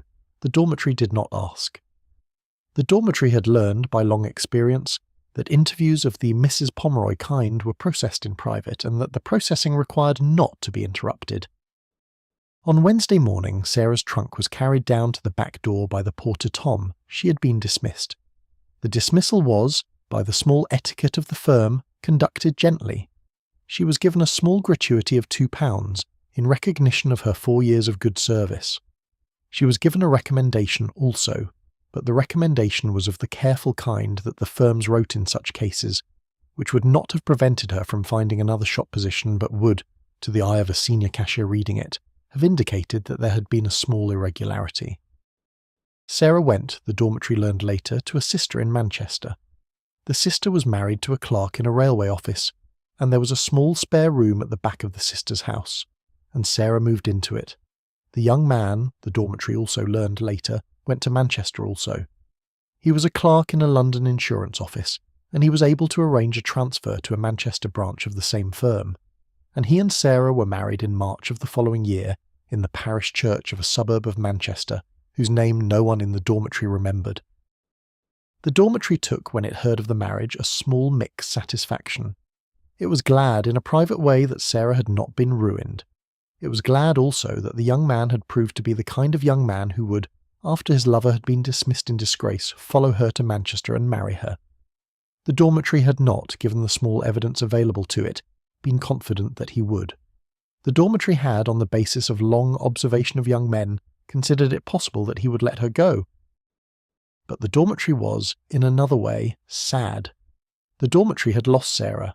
The dormitory had lost her in the small, soft, permanent way that the dormitory lost so many of its members by the small, unforgiving operation of a system that took a competent and beautiful young woman who had been climbing the small ladder of the firm and had ended, in the space of 40 minutes in Mrs. Pomeroy's office, her 4 years of service. The dormitory had been deprived, by the same operation, of one of its most promising members, the kind of senior assistant who might in time have softened the discipline she imposed on the juniors below her, who might have remembered, when she was Mrs. Pomeroy's age, the dormitory she had come from. The dormitory had lost, in losing Sarah, a small possible future of itself. The reform of the living-in system did not come, when it came, in any single moment. It came, like most large changes in the conditions of working people, in the small, slow accumulation of small particular victories.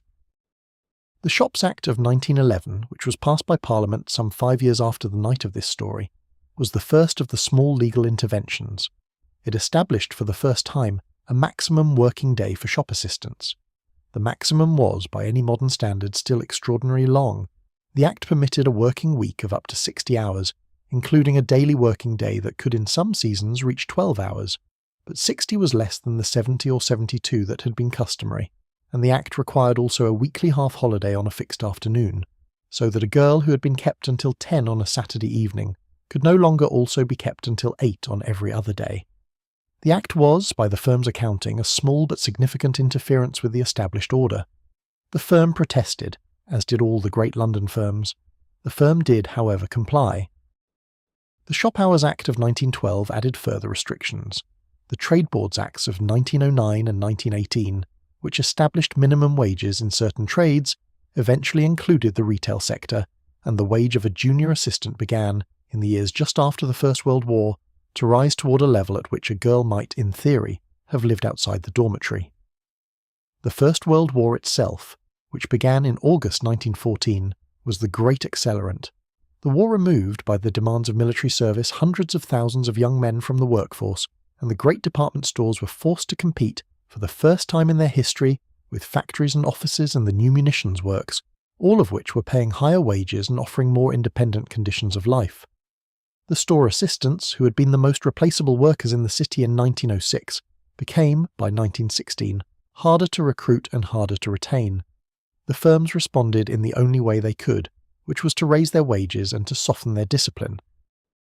The dormitory system itself, which had survived the early reforms, did not survive the war. By 1918, the great firms had begun to convert their dormitories into stockrooms and offices. By 1920, the living-in arrangement was, in the largest establishments, almost entirely a memory. The assistants were paid a wage sufficient to allow them to live in lodgings of their own, and the supervision of their private lives that had been the small unspoken function of the dormitory was, with the dormitory's disappearance, no longer possible. The firms continued to dismiss assistants for what they called moral lapses, but the threshold for the dismissal had risen, and the dismissal was no longer accompanied by the loss of one's bed and one's evening cocoa as well as one's wage. The fines also gradually disappeared. The most petty of them were abolished, in your firm in 1910. The fine for sitting was abolished in 1914, and seats were introduced behind the counters for the use of the assistants in the quiet hours. The fine for speaking to a customer with insufficient deference was abolished, somewhat later, in 1922. The fine for weeping on the floor was abolished in 1917, in a small wartime concession that was made when the firm noticed that the assistants of 1917 were weeping rather more often than the assistants of earlier years, because so many of them had had brothers or sweethearts lost in France. The marriage ban, which had been the deepest of all the small cruelties, was the last to go. The ban survived in some firms into the 1930s. The ban was finally abolished in your firm in 1934, when the manager who had inherited the position from his father and who had read certain modern books decided that the practice was no longer defensible. Married women were, from that day, permitted to continue in the firm's employment. The senior staff predicted gloomily that the change would mean the end of the firm. The change did not mean the end of the firm continued. The married women on the floor turned out to be, on the whole, slightly more reliable than the unmarried ones, because their lives outside the firm provided them with the small private satisfactions that allowed them to bear the hours behind the counter with a steadier patience. The changes were not, of course, all that they might have been. The retail trade in the 20th century continued to be hard work, low paid, and in the smaller establishments badly supervised. The standing remained. The smiling at customers continued to be expected. The general principle that the customer was always right, with all that it implied about the dignity of the workers who served the customer, survived the abolition of every petty fine. But the system as it had existed in 1906, the system of total residential supervision, of the 11-degree inclination of the head, of the fines for laughing, and the dismissals for the small private indiscretions of the heart, that system passed. It passed by the small slow operation of the legal reforms and the labour shortages, and the public scandal and the gradual moral change of an age. It passed by the time the women who had lived through it were in their middle years, and it had passed entirely by the time they were in old age. You yourself, Annie, in 1906 do not know that the system will pass. You do not know any of what has just been described. You know only the small immediate world of the dormitory and the floor and the dining hall and the Sunday afternoon. You know only the small distance you can see, which is the distance from your bed to the great chandelier in the main hall, and from there to the small park where you walk on the rare warm Sunday. You do not know that you will, in the long arithmetic of your own life, see most of the changes happen, that you will see the dormitories converted to stockrooms, that you will see the wages rise, that you will see the marriages permitted, that you will see, in the great old age you will eventually reach, the system of your youth become a small curiosity in the history books. You do not know any of this. You are 19. You're asleep, this Tuesday in January, in a dormitory on the 6th floor of a department store on Oxford Street, and the small dim work of the dormitory's quiet sleep is wrapped around you like a thin blanket. Tomorrow you will rise at 5 and you will stand at 8:30, and you will incline your head and you will smile. Tomorrow will be tomorrow.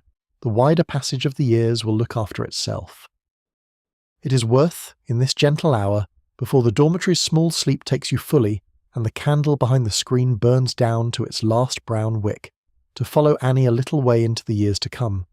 The future is a long, quiet country, and we shall walk only the smallest part of it, and we shall walk it slowly because there is no need to hurry, and because the news from that country is, for the most part, good news, though it is the slow, undramatic kind of good news that the great chronicles of the age tend to overlook. Annie remained at the firm for 7 years. She was promoted in 1908 from the glove counter to the haberdashery counter, where she sold ribbons and trimmings and the small notions of feminine dress, and where the takings were a little higher and the customers a little less imperious.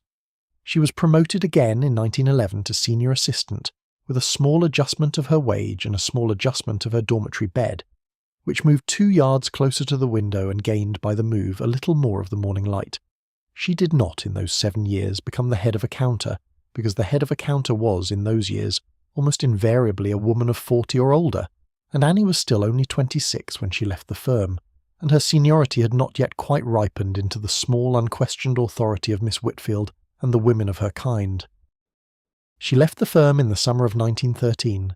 She left because her mother in Yorkshire, the small ailing mother whose breath had been thin in the previous winter, had grown worse in the spring, and the small Yorkshire farm had grown unmanageable for her father, and the family had decided that Annie should come home. She left with a small reference written by Mrs. Pomeroy, the floor manageress, which described her as a steady and reliable assistant with an agreeable manner toward customers and a satisfactory knowledge of stock. The reference was, by the standards of the firm, warm. Mrs. Pomeroy did not give warm references casually. Annie packed her tin box and her 4 white aprons and her 1 good dress and her small collection of letters from home, and she said goodbye to Lily and to Maud and to the other girls, and she took the morning train from King's Cross to Leeds, and she returned to the small farm in the small Yorkshire valley where she had grown up. She helped her father with the farm. She nursed her mother, who lived for another 4 years and who died in the spring of 1917, in the middle of the war, of the long, slow trouble of her lungs that had been with her since Annie's girlhood. Annie was 29 when her mother died. She had, by then, taken on the small daily work of the farm with her father, and she had also taken on a small additional employment in the village shop on 3 afternoons a week, where she sold the same kinds of goods she had sold at the Great Oxford Street store, only in smaller quantities, and to women she had known since childhood, and where she was permitted to sit on a stool behind the counter for as much of the afternoon as she liked. She married in 1919, in the first quiet year after the war, at the age of 31.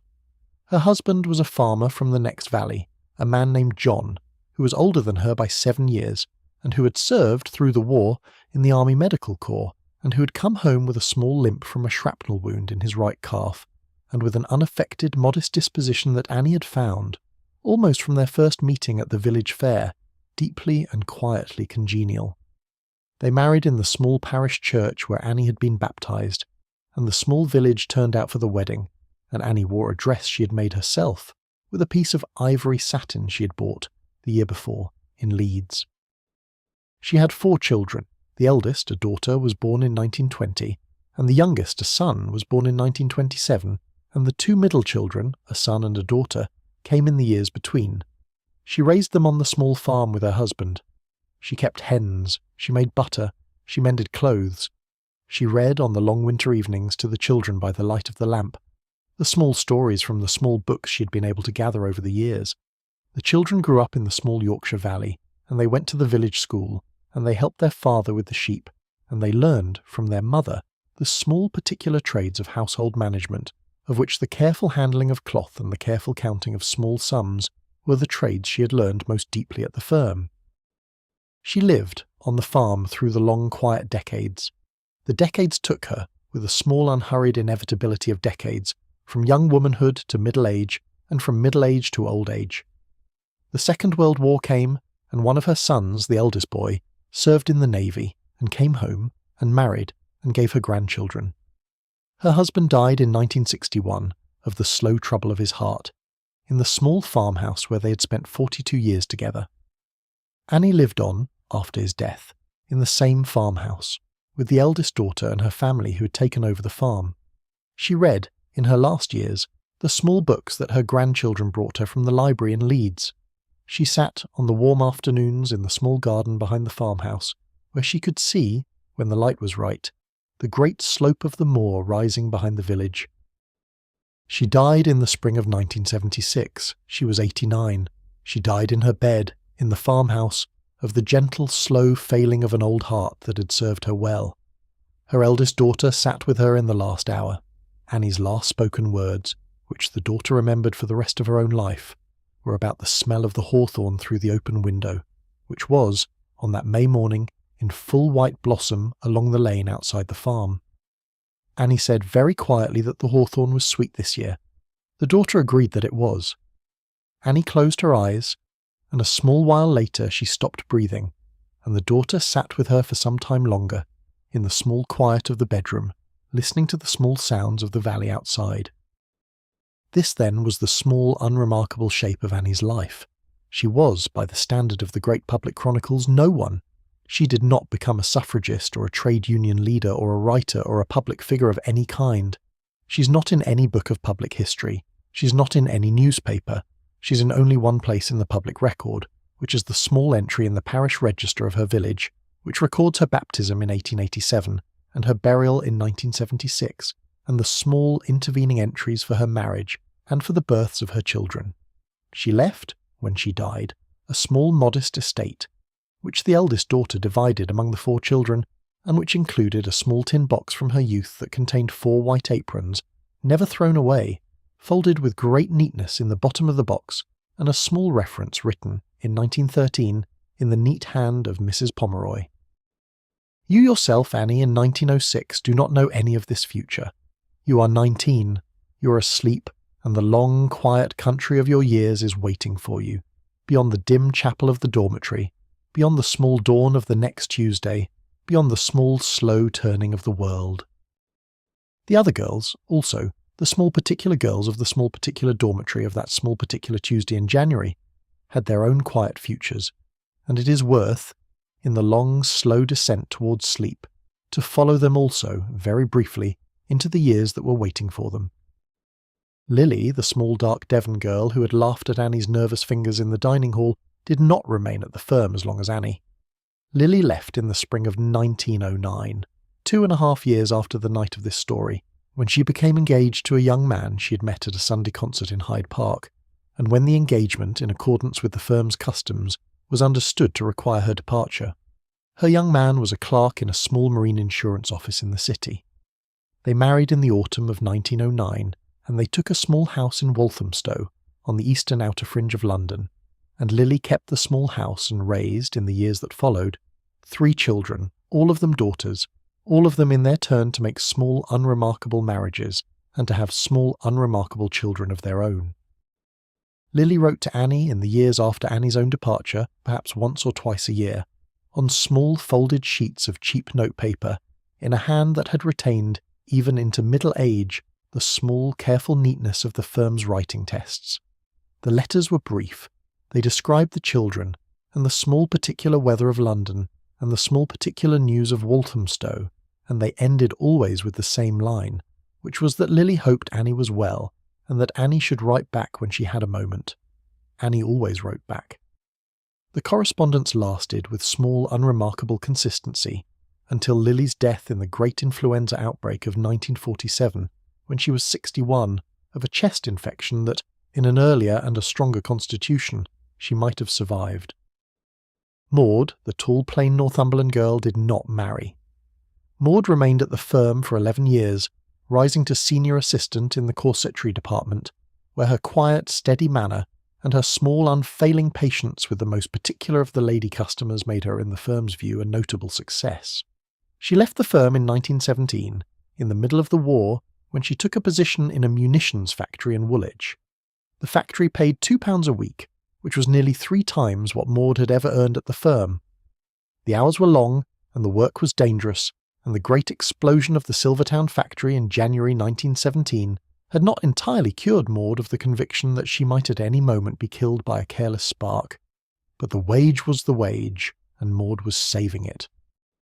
After the war, Maud used her savings to buy a small share in a millinery shop in Newcastle, where she settled in 1920, near the small Northumberland village where she'd grown up.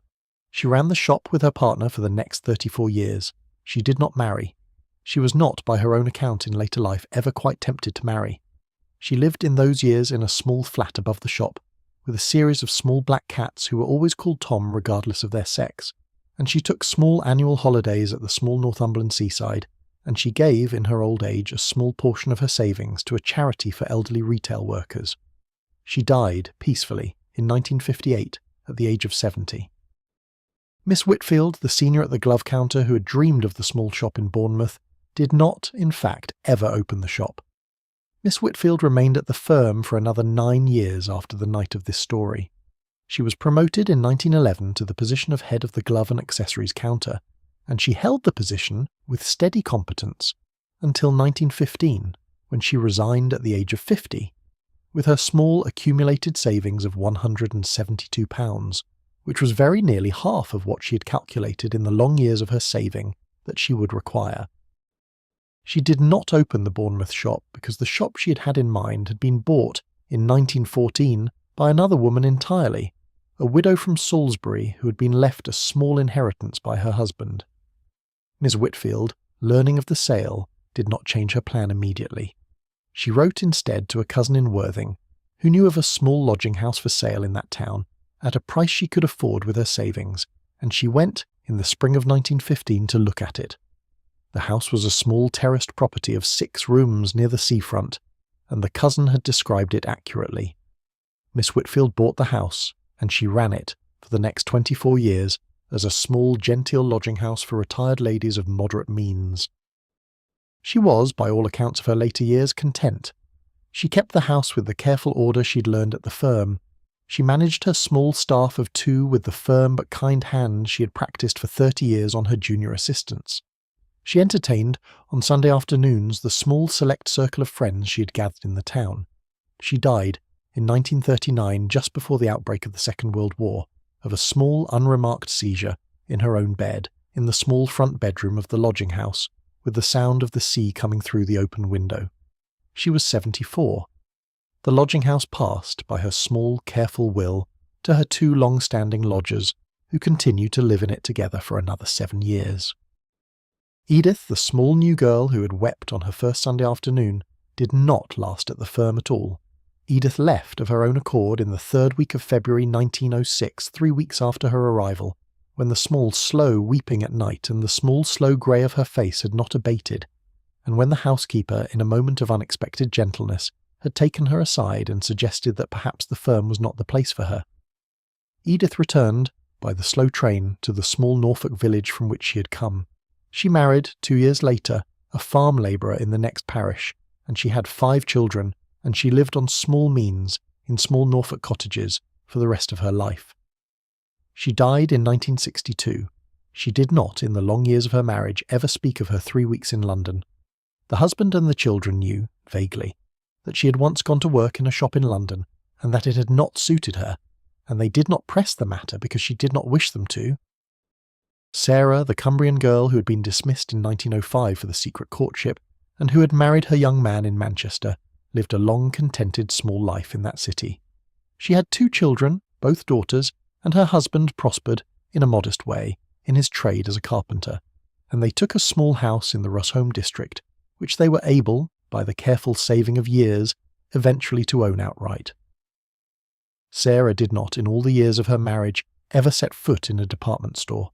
She did her shopping in the small local shops of her neighbourhood, where the assistants stood behind their counters with the same small standing endurance she had once practised, and she was, with all of them, unfailingly gentle. She tipped when she could afford it. She did not complain. She died, in 1948, of cancer, at the age of 62, in the small house in Rusholme, with her 2 daughters and her husband beside her. These, then, are the small quiet shapes of the futures that were waiting for the girls of the dormitory, on this Tuesday in January 1906, while they slept beneath their grey blankets in the dim chapel of the upper floor. None of them knew their futures. None of them could have predicted them. The futures, as futures always do, simply happened day by day and year by year in the slow accumulation of choices and accidents that constitutes the shape of any human life. The firm itself, the Great Oxford Street store with its 8 floors and its 112 departments, and its dormitory on the upper floor, and its small private museum of preserved mannequins in the basement, also had a future, and the future of the firm was, in its small way, as instructive a small history as the futures of the girls. The firm continued through the years of the First World War to trade. The trade was, in those years, much altered. The customers came in smaller numbers and in plainer clothes. The fabrics on the shelves changed by the demands of the war economy to plainer and coarser cloths than the firm had previously stocked. The window displays, which had once shown the small extravagances of an Edwardian afternoon, showed instead the small economies of wartime, with cards explaining that certain goods were temporarily unavailable due to the requirements of the war effort. The firm did not, in those years, prosper greatly. The firm did not, however, fail. It continued, in the small, steady way of large institutions, to exist. The firm was, in 1927, sold. The old proprietor, who had inherited it from his father in 1898, was 72 years old, and his son, who had inherited the small Edwardian shop in his turn, had developed in his middle years certain interests in country life that he found increasingly incompatible with the daily attendance at Oxford Street that the proprietorship required. The firm was sold to a small consortium of city investors, who held it for a further 16 years, and who modernised the floor displays in the manner of the 1930s, with the small bright lighting and the small glass shelving, and the small streamlined chrome that was, in those years, the fashion in retail. The firm was sold again in 1943 in the middle of the Second World War, when the Oxford Street store was damaged, though not destroyed, by a small German bomb that fell, on a night in early summer, on the corner of the building closest to the side street. The damage was repaired. The firm reopened. The firm continued for another 17 years, until the great changes of the post-war retail trade and the arrival of the suburban shopping centre and the small, slow declines of central London made the small remaining trade no longer profitable. The firm closed finally in 1960. The Oxford Street building stood for another 3 years, empty and dusty, with its great windows boarded and its small basement museum of mannequins quietly forgotten in the dark behind the locked storeroom doors. The building was demolished in 1963 to make way for a new development, which was a small, bland concrete office building of 7 stories, of the kind that was, in those years, the architectural fashion. The new building had no display windows. The new building had no chandelier in its lobby. The new building had no dormitory on its upper floor and no Irish stew in its basement dining hall, and no fines for sitting in its small back offices. The new building was, in every respect, an entirely different kind of place. The mannequins in the basement museum, the 10 small Pierre Clouzot figures from the Rue de Turenne workshop, were not in the demolition lost. A small employee of the firm, a man who had worked in the maintenance department for 30 years, had, in the last weeks before the closure of the store, gone down to the basement and looked at the mannequins for the first time in his life, and had been so struck by them that he had written, on his own initiative, to the Victoria and Albert Museum, which had sent a curator to inspect them, and the curator had been impressed, and the mannequins had been removed carefully in their original cases to the museum, where they were placed in storage and where, in the slow decades since, they have been brought out occasionally for exhibitions of the history of fashion display. You can, if you wish, in the small idle hour of an afternoon visit them. You will not find them on permanent display. You will need to make a small appointment, with a small letter to the relevant department, and you will need to wait, perhaps for some weeks, for the appointment to be granted. But if you make the appointment and you wait and you go on the appointed day, a polite curator in a small white coat will lead you down to a small basement storeroom, somewhat similar in its small, quiet way to the basement storeroom in which they once lived, and will open one of the cases and you will see them.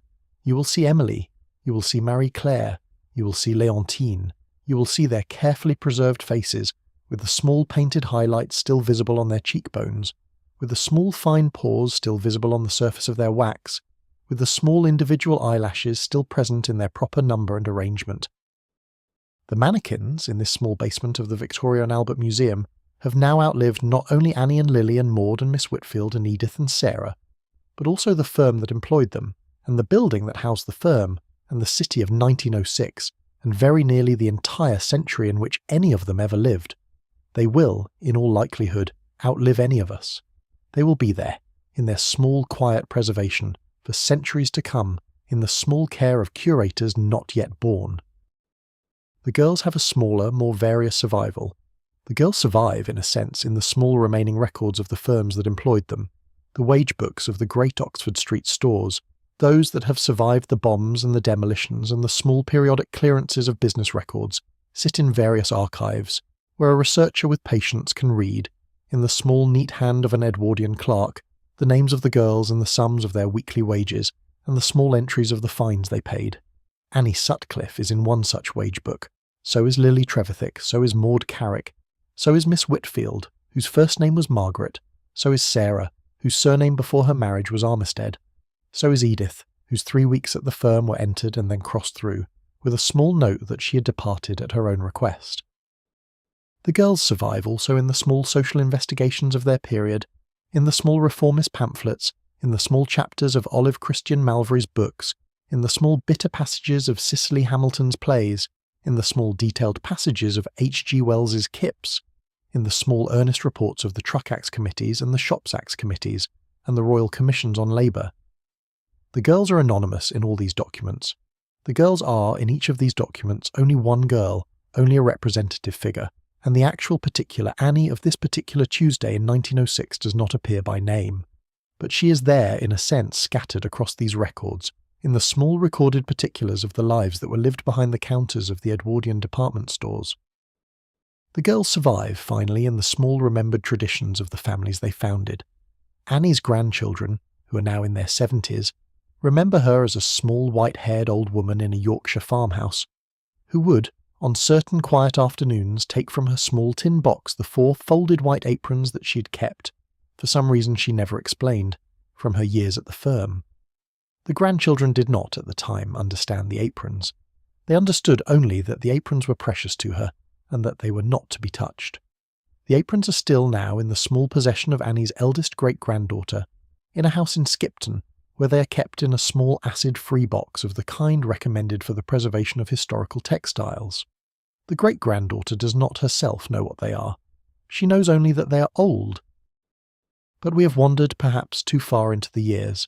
We have followed Annie to her old Yorkshire farmhouse, and Lily to her small house in Walthamstow, and Maud to her shop in Newcastle, and Miss Whitfield to her lodging-house in Worthing, and we have followed the firm itself through its long, slow decline and its small final demolition, and we have followed the Mannequins to their quiet preservation in the museum basement. Let us return now to the dormitory. Let us return to the small dim chapel of the 6th floor on this particular Tuesday in January 1906, where Annie, who does not yet know any of what we have just seen, is asleep beneath her grey blanket. The dormitory at 3 in the morning is the quietest place in the building. The shop floors below are dark and locked. The dining hall in the basement is dark, with only the small red glow of the banked stove in the kitchen behind it. The offices on the lower floors are dark.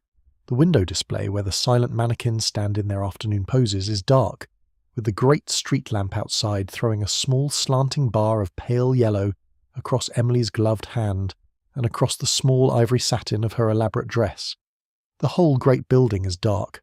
Only the dormitory has its small interior light, the one candle behind the housekeeper's screen, and the small nightlight beside the bed of Edith the new girl, who has, on the housekeeper's instruction, been permitted a candle for her first few nights, because she cannot, the housekeeper has said, be expected to manage the long unfamiliar dark all at once. The dormitory has its small particular sounds.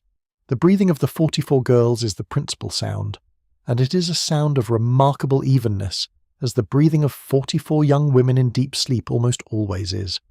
The breathing rises and falls in the small natural rhythm of human sleep, and the breaths overlap and combine, so that the whole dormitory together produces a small, steady, soft sound that is almost, but not quite, the sound of a slow, steady wind. The radiators have their small sound, a small intermittent clicking and ticking as the hot water cools in the pipes, and a small occasional sigh as a pocket of steam moves through. The frost on the window has its small sound, which is the small sound of cold settling and contracting, almost imperceptible, audible only because everything else in the dormitory is so deeply quiet. The dormitory has its small particular smells, the smell of carbolic soap, faint at this hour, the small linger of the morning's washing, the smell of the cocoa, fainter still, the small linger of the evening's drink, the smell of dust on the floorboards, dry and thin, the smell of starch from the aprons that hang on the small hooks at the foot of each bed, the smell of the kerosene from the small nightlight beside Edith's bed, the smell, very faint, of the lavender that the housekeeper has placed in small cloth bags in the linen cupboard, in the conviction, which is not entirely supported by science, that lavender helps young women to sleep more deeply. The dormitory has its small particular sights, for any eye that might happen to be awake. There is the row of beds, 44 of them, in 2 rows of 22 each, with the narrow aisle between. There is the small chest beside each bed, with the small white enamel basin on top, with the small folded apron on the small hook at the foot. There is the long row of windows above the beds on the eastern side, with the frost on their inner panes. There is the small reading lamp above the housekeeper's desk at the far end, with the small lit candle behind the small dark screen. There is the small clock above the housekeeper's desk, with its small slow tick, marking out the small slow hours of the night. Above all there are the sleeping faces. The faces in the small dim light of the dormitory at 3 in the morning have a particular quality that they do not have at any other hour of the day. The faces are unguarded. The careful smiles that the girls have practiced for the customers have left them. The careful neutrality that the girls have practiced for the floor managers has left them. The careful patience that the girls have practiced for Mrs. Pomeroy, and for Miss Garth, and for the senior assistants, and for the foreman has left them. The faces, in sleep, have only their own small private expressions, the small unstudied lines of relaxation and dream, the small quiet shapes of young people at rest. Annie's face, on her pillow on the 3rd bed from the eastern window, has this small unguarded quality. Her dark hair, released from the small daytime pins, has spread on the white pillowcase in a small dark fan. Her lips are slightly parted. Her breathing is slow and even. Her left hand, which during the day inclined gloves toward customers and counted change and folded paper and tied parcels, lies relaxed on the blanket, the fingers curled slightly inward, the small skin of the palm just visible. There is, on the 3rd finger of the left hand, a small thin pale line of slightly different skin, where the small skin has been protected, all day, by the small ring that she does not own, and that her left hand has never worn, and that perhaps in the long quiet country of her future it will some day wear. She is dreaming. The dreams of a young woman in a department store dormitory in 1906 are not on the whole recorded. Annie has not written down her dreams. She does not generally remember her dreams when she wakes, except in their smallest fragments. She will not, when she wakes tomorrow, remember the dream she's having now. But the dream is, at this moment, taking place inside the small quiet mind, on the small quiet pillow, and we can, in this small idle hour of the script, allow ourselves the small invented privilege of seeing what she dreams. She is dreaming of the lane behind the farm. She is dreaming of the small Yorkshire lane that runs from the back of the farm to the small wood at the top of the hill, and she is dreaming of walking up this lane on a warm afternoon in early summer. The light in the dream is the warm, soft light of a Yorkshire afternoon at perhaps 4 o'clock, when the sun has begun to slope westward, and the shadows have lengthened, and the colours of the small hedgerow flowers have deepened toward their evening intensities. The dog Bess is in the dream. Bess is running ahead of Annie, her small black and white shape moving in the small joyful zigzag of a dog who is following 6 interesting smells at once. The hedgerow on the right-hand side of the lane is the great hedgerow of hawthorn and dogrose, and the hawthorn has just come into flower, and the small white blossoms are shaking, in the small warm breeze, with the small steady tremor of 1,000,000 small white petals. She is walking up the lane. She does not know in the dream where she is going. She does not need to know. The lane goes up the hill, and the small wood at the top of the hill is the place where the lane goes, and the going is the point, not the arrival. The grass at the verge is long. The bees are working in the hawthorn. There is, somewhere ahead, the sound of a curlew. The dream is not a remembered afternoon. The dream is a composite of all the small afternoons of all the small summers of her childhood, distilled in the small alembic of sleep into one perfect representative afternoon. This is what Annie is dreaming at 3 a.m. in the dormitory on the 6th floor. She is at home, she's in the lane, she's walking up toward the small wood at the top of the hill with Bess in front of her, and the hawthorn in flower beside her, and the warm afternoon light all around. She does not know that she is dreaming. She does not know that she is in London. She does not know that she will wake, in 2 hours, to the bell and the basin of cold water and the black silk dress, and the 11-degree inclination of the head. She knows only the lane and the dog and the small white petals and the warm afternoon, and the small contented heart with which her dreaming self walks up the small Yorkshire hill. The other girls also are dreaming in the small dim chapel of the dormitory, and their dreams, like Annie's, are mostly of home, because the home of a girl is the place she has lived longest, and the place she remembers most deeply, and the small inner machinery of sleep, when it is given the freedom to choose its own subjects, tends to choose the small remembered scenes of childhood over the small unfamiliar scenes of the present employment. Lily is dreaming of the small beach at Bigbury, on the South Devon coast, where her family had once taken a small Sunday afternoon picnic when she was 8. The dream has, in the small distorted way of dreams, exaggerated the picnic into a great occasion. There are, in the dream, more relatives present than were ever actually there. There is, in the dream, a small pony on the sand, though no pony was actually present. There is, in the dream, a great basket of strawberries, though strawberries had not been in season on the actual day. The dream has, in short, taken the small original afternoon and elaborated it, in the way of dreams, into a small ideal afternoon of all the family afternoons of Lily's childhood combined. Maud is dreaming of the Northumberland moor above her village, where she had walked, as a girl, on the long summer evenings, gathering bilberries with her sisters for the small jams that her mother had made.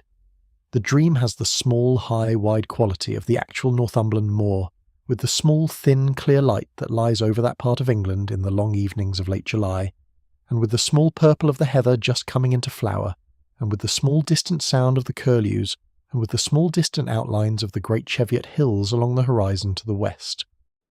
Edith, the small new girl with the kerosene nightlight beside her bed, is dreaming a less pleasant dream. Edith is dreaming of being unable to find her way home. The dream is set, vaguely, in a small village that is partly her own, and partly some confused composite of London streets. And in the dream Edith is trying to find the small lane that leads to her parents' cottage, but the lane keeps turning into a different lane, and the cottages keep being the wrong cottages, and the small confused panic of the dream is rising slowly in her sleeping chest. She will wake, in a moment, with a small startled cry. She will sit up. She will see the small kerosene nightlight. She will remember where she is. She will lie down again after a moment, and she will, with a small held breath, will herself back into sleep, and she will eventually succeed. Miss Whitfield is dreaming, in her small private cubicle at the far end of the dormitory, which is the small privilege of senior staff, of the small shop in Bournemouth. The shop in the dream is, of course, the shop she will not, in actual fact, ever buy. But in the dream, the shop is hers. She is, in the dream, standing behind the small modest counter, in a small modest dress of her own choosing, in the small bright morning light of a Bournemouth summer day, arranging gloves in the small cabinet behind her. The shop has, in the dream, a small bow window facing the seafront. The shop has, in the dream, a small bell that rings when the door opens. The shop has, in the dream, no fines, and no Mrs. Pomeroy, and no 11-degree inclination of the head. Miss Whitfield in the dream is doing what she likes with her own day, and the day is small and bright and quiet and her own. These are the small dreams of the small girls of the small dormitory at 3 a.m. on a Tuesday in January 1906. There are 44 of them in the dormitory. Each one of them is, in this hour, in the small private country of her own dream. The country is different for each of them. The country is a small Yorkshire lane, a small Devon beach, a small Northumberland moor, a small Bournemouth shop. The country is small in each case, and ordinary in each case, and intimately familiar in each case. The country is, in every case, the small place that the girl most loves, returned to her, in sleep, free of charge, without the imposition of any fine or any inclination of the head, or any deference to any customer, The dormitory then, at 3 in the morning, is in one sense a small dim chapel of 44 sleeping bodies. In another sense, the more important sense, it is a small dim chapel of 44 travelling souls, each of them at this moment far from London, each of them at this moment at home in the small place she has loved longest. The dormitory has in this hour the small strange quality of being almost empty. The bodies are present. The girls themselves, in any meaningful sense, are not. They are away. They have by the small grace of sleep gone home.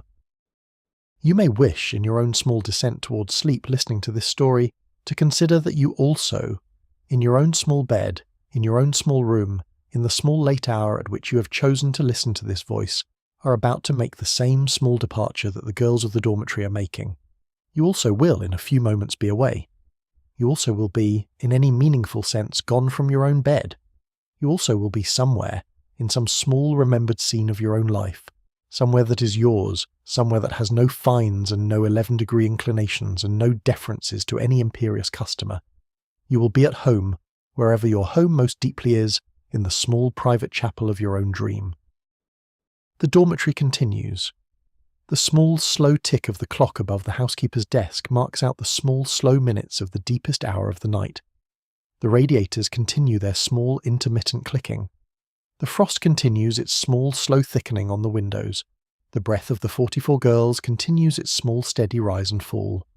The candle behind the housekeeper's screen has burned down another quarter-inch, and its small flame has steadied into the small, low blue base of a flame near its end of life, and the housekeeper, who has been dozing in her chair since 1, has not noticed. The street outside the building, 6 floors below, is the small empty Oxford Street of 3 in the morning. There is no traffic. There are no pedestrians, or almost none. There is a small policeman walking his beat, with the small slow tread that policemen walking their 3 in the morning beats have always walked, and his footsteps are audible, faintly, in the small dim canyon of the great street, and they pass beneath the windows of the dormitory, and they continue eastward, and they recede toward Tottenham Court Road, and the small quiet of the street resumes. A small black cat crosses the road, 3 doors down, near a small pastry shop. The cat carries a small dead mouse. The cat does not look up at the building. The mannequins, in the window display, stand in their evening poses. They are not aware that they are alone. They are not aware of the small policeman or the small cat. They are not aware of the small ascending and descending of the long hours of the night. They are not aware that 6 floors above them, in the small dim chapel of the dormitory, 44 young women are dreaming their 44 small private dreams. They are aware of nothing. They are simply standing. Their small painted eyes are open, looking, with their small wax stillness, toward the small empty street. They will stand in this same arrangement until 8 in the morning, when Mr. Caulfield will come, with his small careful steps and his small careful attention, to begin the small dressing of the morning's new display. There is, in the long looking back at the world of 1906, a small temptation to harshness. It is a temptation that any narrator who tells this kind of story has to be careful of. The temptation is to look at the small petty cruelties of the firm, the fines and the inclinations of the head, and the marriage banns, and to allow them to colour the whole of the lives of the girls, so that the lives become, in the telling, nothing but the cruelties. But this is not, in fact, how the girls lived their lives. The girls were 19, most of them, and 20 and 21. They had, in spite of everything, the small irreducible vitality of being young. They laughed at things. They made small jokes that no floor manager would have laughed at, in small whispers behind the counters in the quiet hours. They had small private courtships, even when those courtships had to be conducted in the small available hours of Sunday afternoons. They had small private ambitions. They had small private pleasures. They had, on the rare warm Sunday in summer, the long afternoon in Hyde Park or in Battersea Park, with the small concert by the bandstand, and the small ice from the iceman, and the small slow walk back to the building in the soft evening light, and these afternoons were, by any reasonable account, good afternoons, and the girls would have insisted on this if they had been asked. The girls also had in their hard days the small consolation of one another. The dormitory was not, in spite of everything, only a place of supervision and constraint. The dormitory was also a place where 44 young women had, in the small evenings after the day's work, the small pleasure of one another's company. They told one another stories. They told one another their small troubles. They taught one another the small skills of embroidery and stocking mending and small dressmaking. They formed among themselves the small particular friendships that bring young women through hard times. Annie's friendship with Lily, Maud's friendship with Edith after the first weeping weeks, Miss Whitfield's small patient mentoring of every junior who came to her counter. These friendships were the small connective tissue of the dormitory, and they were, for the girls themselves, as significant a part of their lives as the fines and the long-standing. The girls also had, in the long arc of their lives, the small saving grace of forgetting. The mind, in any human person, has a small kind self-protection that gradually softens the small unpleasant memories of difficult times into something more bearable. Annie, in her old Yorkshire age, did not remember the worst days of the dormitory clearly. She remembered instead the Christmas mornings, when the girls had pooled their small pennies for a small piece of chicken or goose, and they had sat together in the dining hall in the afternoon and eaten it with the small homemade puddings their housekeepers had permitted. She remembered the small bandstand afternoons in Battersea Park. She remembered Lily, in particular, who became, in her memory, the small bright image of all her friends at the dormitory combined, and whose small actual letters from Walthamstow, on the small folded sheets of cheap notepaper, she kept, everyone, in the tin box with the 4 white aprons. The kind softening of memory is the small mercy that time grants to almost everyone who lives long enough. It is not, in any moral sense, a virtue. It is simply a small mechanical feature of the human mind, the small gradual smoothing of the small sharp edges of remembered pain into something rounder and less injurious. The girls of the dormitory had, like everyone else, the benefit of this small mechanical mercy. They became, in their old age, women who could look back at the small hard times of their youth with a small remembered fondness, and who could, on the small infrequent occasions when they thought of those times at all, even smile. There is a further small consideration that should perhaps be added, before we let this small reflection end and return finally to the dormitory and to the gentle close of this long story. The small reflection is this. The girls of the dormitory, with all their small particular hardships, were, in the great averaged view of the world of 1906, in many ways fortunate. They had work, they had wages, they had food, even if the food was institutional, they had beds, even if the beds were narrow and the dormitory was supervised. They had, for the most part, their health, and they had, in any meaningful sense, the prospect of futures, even if the futures would, in the event, take their various and unpredictable shapes. There were, in the same London of 1906, in the same year, in the same week, women whose situations were considerably worse. There were women working in the small sweatshops of the East End, sewing shirts at the small piece rate of a few, pence a dozen, in rooms without heat or ventilation, for hours that exceeded even the long hours of the dormitory. There were women in domestic service, scrubbing the steps and floors of the great middle-class houses, with even less freedom than the dormitory provided. There were women on the streets of various kinds whose lives were, in any reasonable account, immeasurably harder. There were women in the workhouses.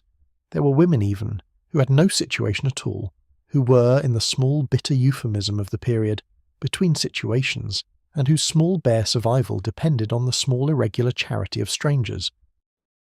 The girls of the dormitory were not at the bottom of the small structure of Edwardian female labour. They were somewhere in the middle. They were better off than the sweatshop girls and the workhouse women, and worse off than the small skilled women of the offices, who had by 1906 begun to find a small foothold in the new positions of typewriter and telephonist and secretary that the modern commercial age was creating. The girls of the dormitory were a small particular layer in the small complicated stratification of the female working class of their time. They were the small visible face of the great department stores, the small smiling presentation of the goods, the small ornamental young women whose small consistent presentation behind the counters was, for the firms that employed them, almost as important as the goods themselves. That they were, in some respects, treated worse than the mannequins they dressed is true. The comparison, when one looks closely at the facts, holds. But it is not the whole truth about the girls. The girls were not mannequins. The girls were human beings, with private dreams and private friendships and private courtships and private futures, and the small structure of the firm could press upon them and constrain them, but could not, in the end, contain them. They continued, in the small private chambers of their own minds, to be themselves. They continued in the small private hours of Sunday afternoons to live small lives of their own. They continued, in the small, slow accumulation of years, to make small choices and to follow small paths, and the paths led, eventually, away from the dormitory and out into the small, wider variety of the lives that the 20th century would offer them. This perhaps is the small redeeming reflection of this story. The dormitory was a small, hard place. The fines were a small, petty cruelty. The 11-degree inclination of the head was a small, unnecessary discipline. The marriage ban was a small, undignified imposition. But the girls who lived in the dormitory and paid the fines and inclined their heads and endured the marriage ban were not, in the end, defined by these things. They were defined, as people always are, by what they did with their own lives in the small private hours and the small private decades that lay before them, and what they did, very often, was something quietly remarkable, in the small, unspectacular way of all quietly remarkable human lives. And now, in the last small, slow descent of this long story, let us return one final time to the dormitory. The hour is now nearly 4 in the morning. The candle behind the housekeeper's screen has burned, at last completely out, and the housekeeper, who has been dozing in her chair, has not yet woken to relight it. The nightlight beside Edith's bed still burns. It will burn until the bell at 5, when one of the senior girls will, in the small first stirring of the morning, reach over and put it out. The 44 girls continue to sleep. Their 44 small breaths continue their small steady rise and fall. Their 44 small dreams continue their small private journeys through the small private countries of the girls' own remembered childhoods. The dormitory is, in this hour, a small dim chapel of human rest. The dormitory is, in this hour, a small dim chapel of human dream. The dormitory is, in this hour, a small dim chapel of all the small private homes that the girls have brought in their small private memories into this strange large place where they otherwise live. Annie sleeps.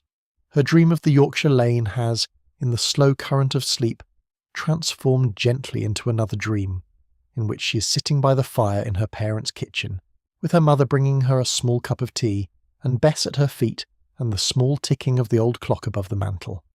The dream has the small particular warmth of all dreams of childhood kitchens, and Annie's sleeping face on the pillow has, in this small dim moment, the small contented half-smile of a young woman who is, in some small private chamber of her mind, very much at home. The Oxford street outside has thinned to its quietest hour. The small policeman has long passed.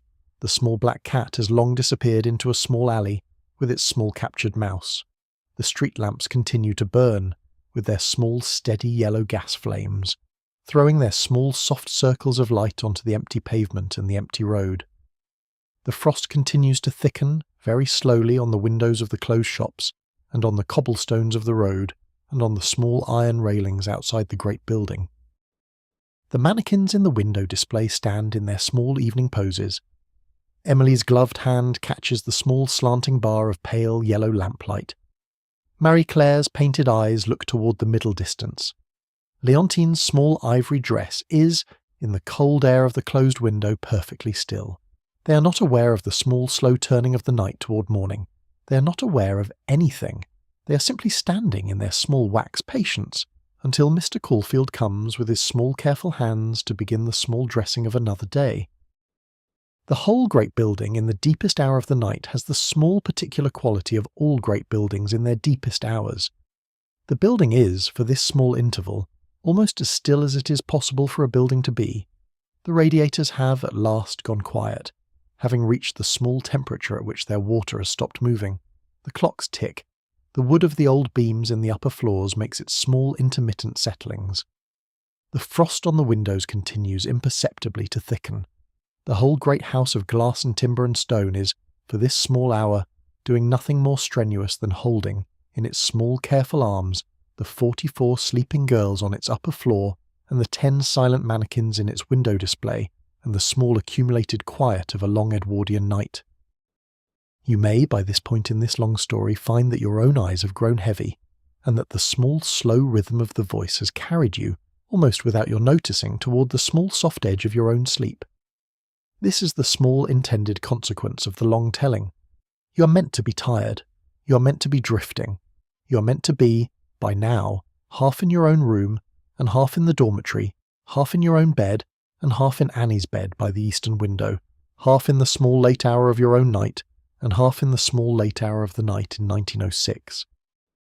You may, if you wish, allow yourself to follow Annie into a dream. You may, if you wish, allow yourself to walk up the small Yorkshire lane, with Bess running ahead, and the hawthorn flowering, and the warm afternoon light all around.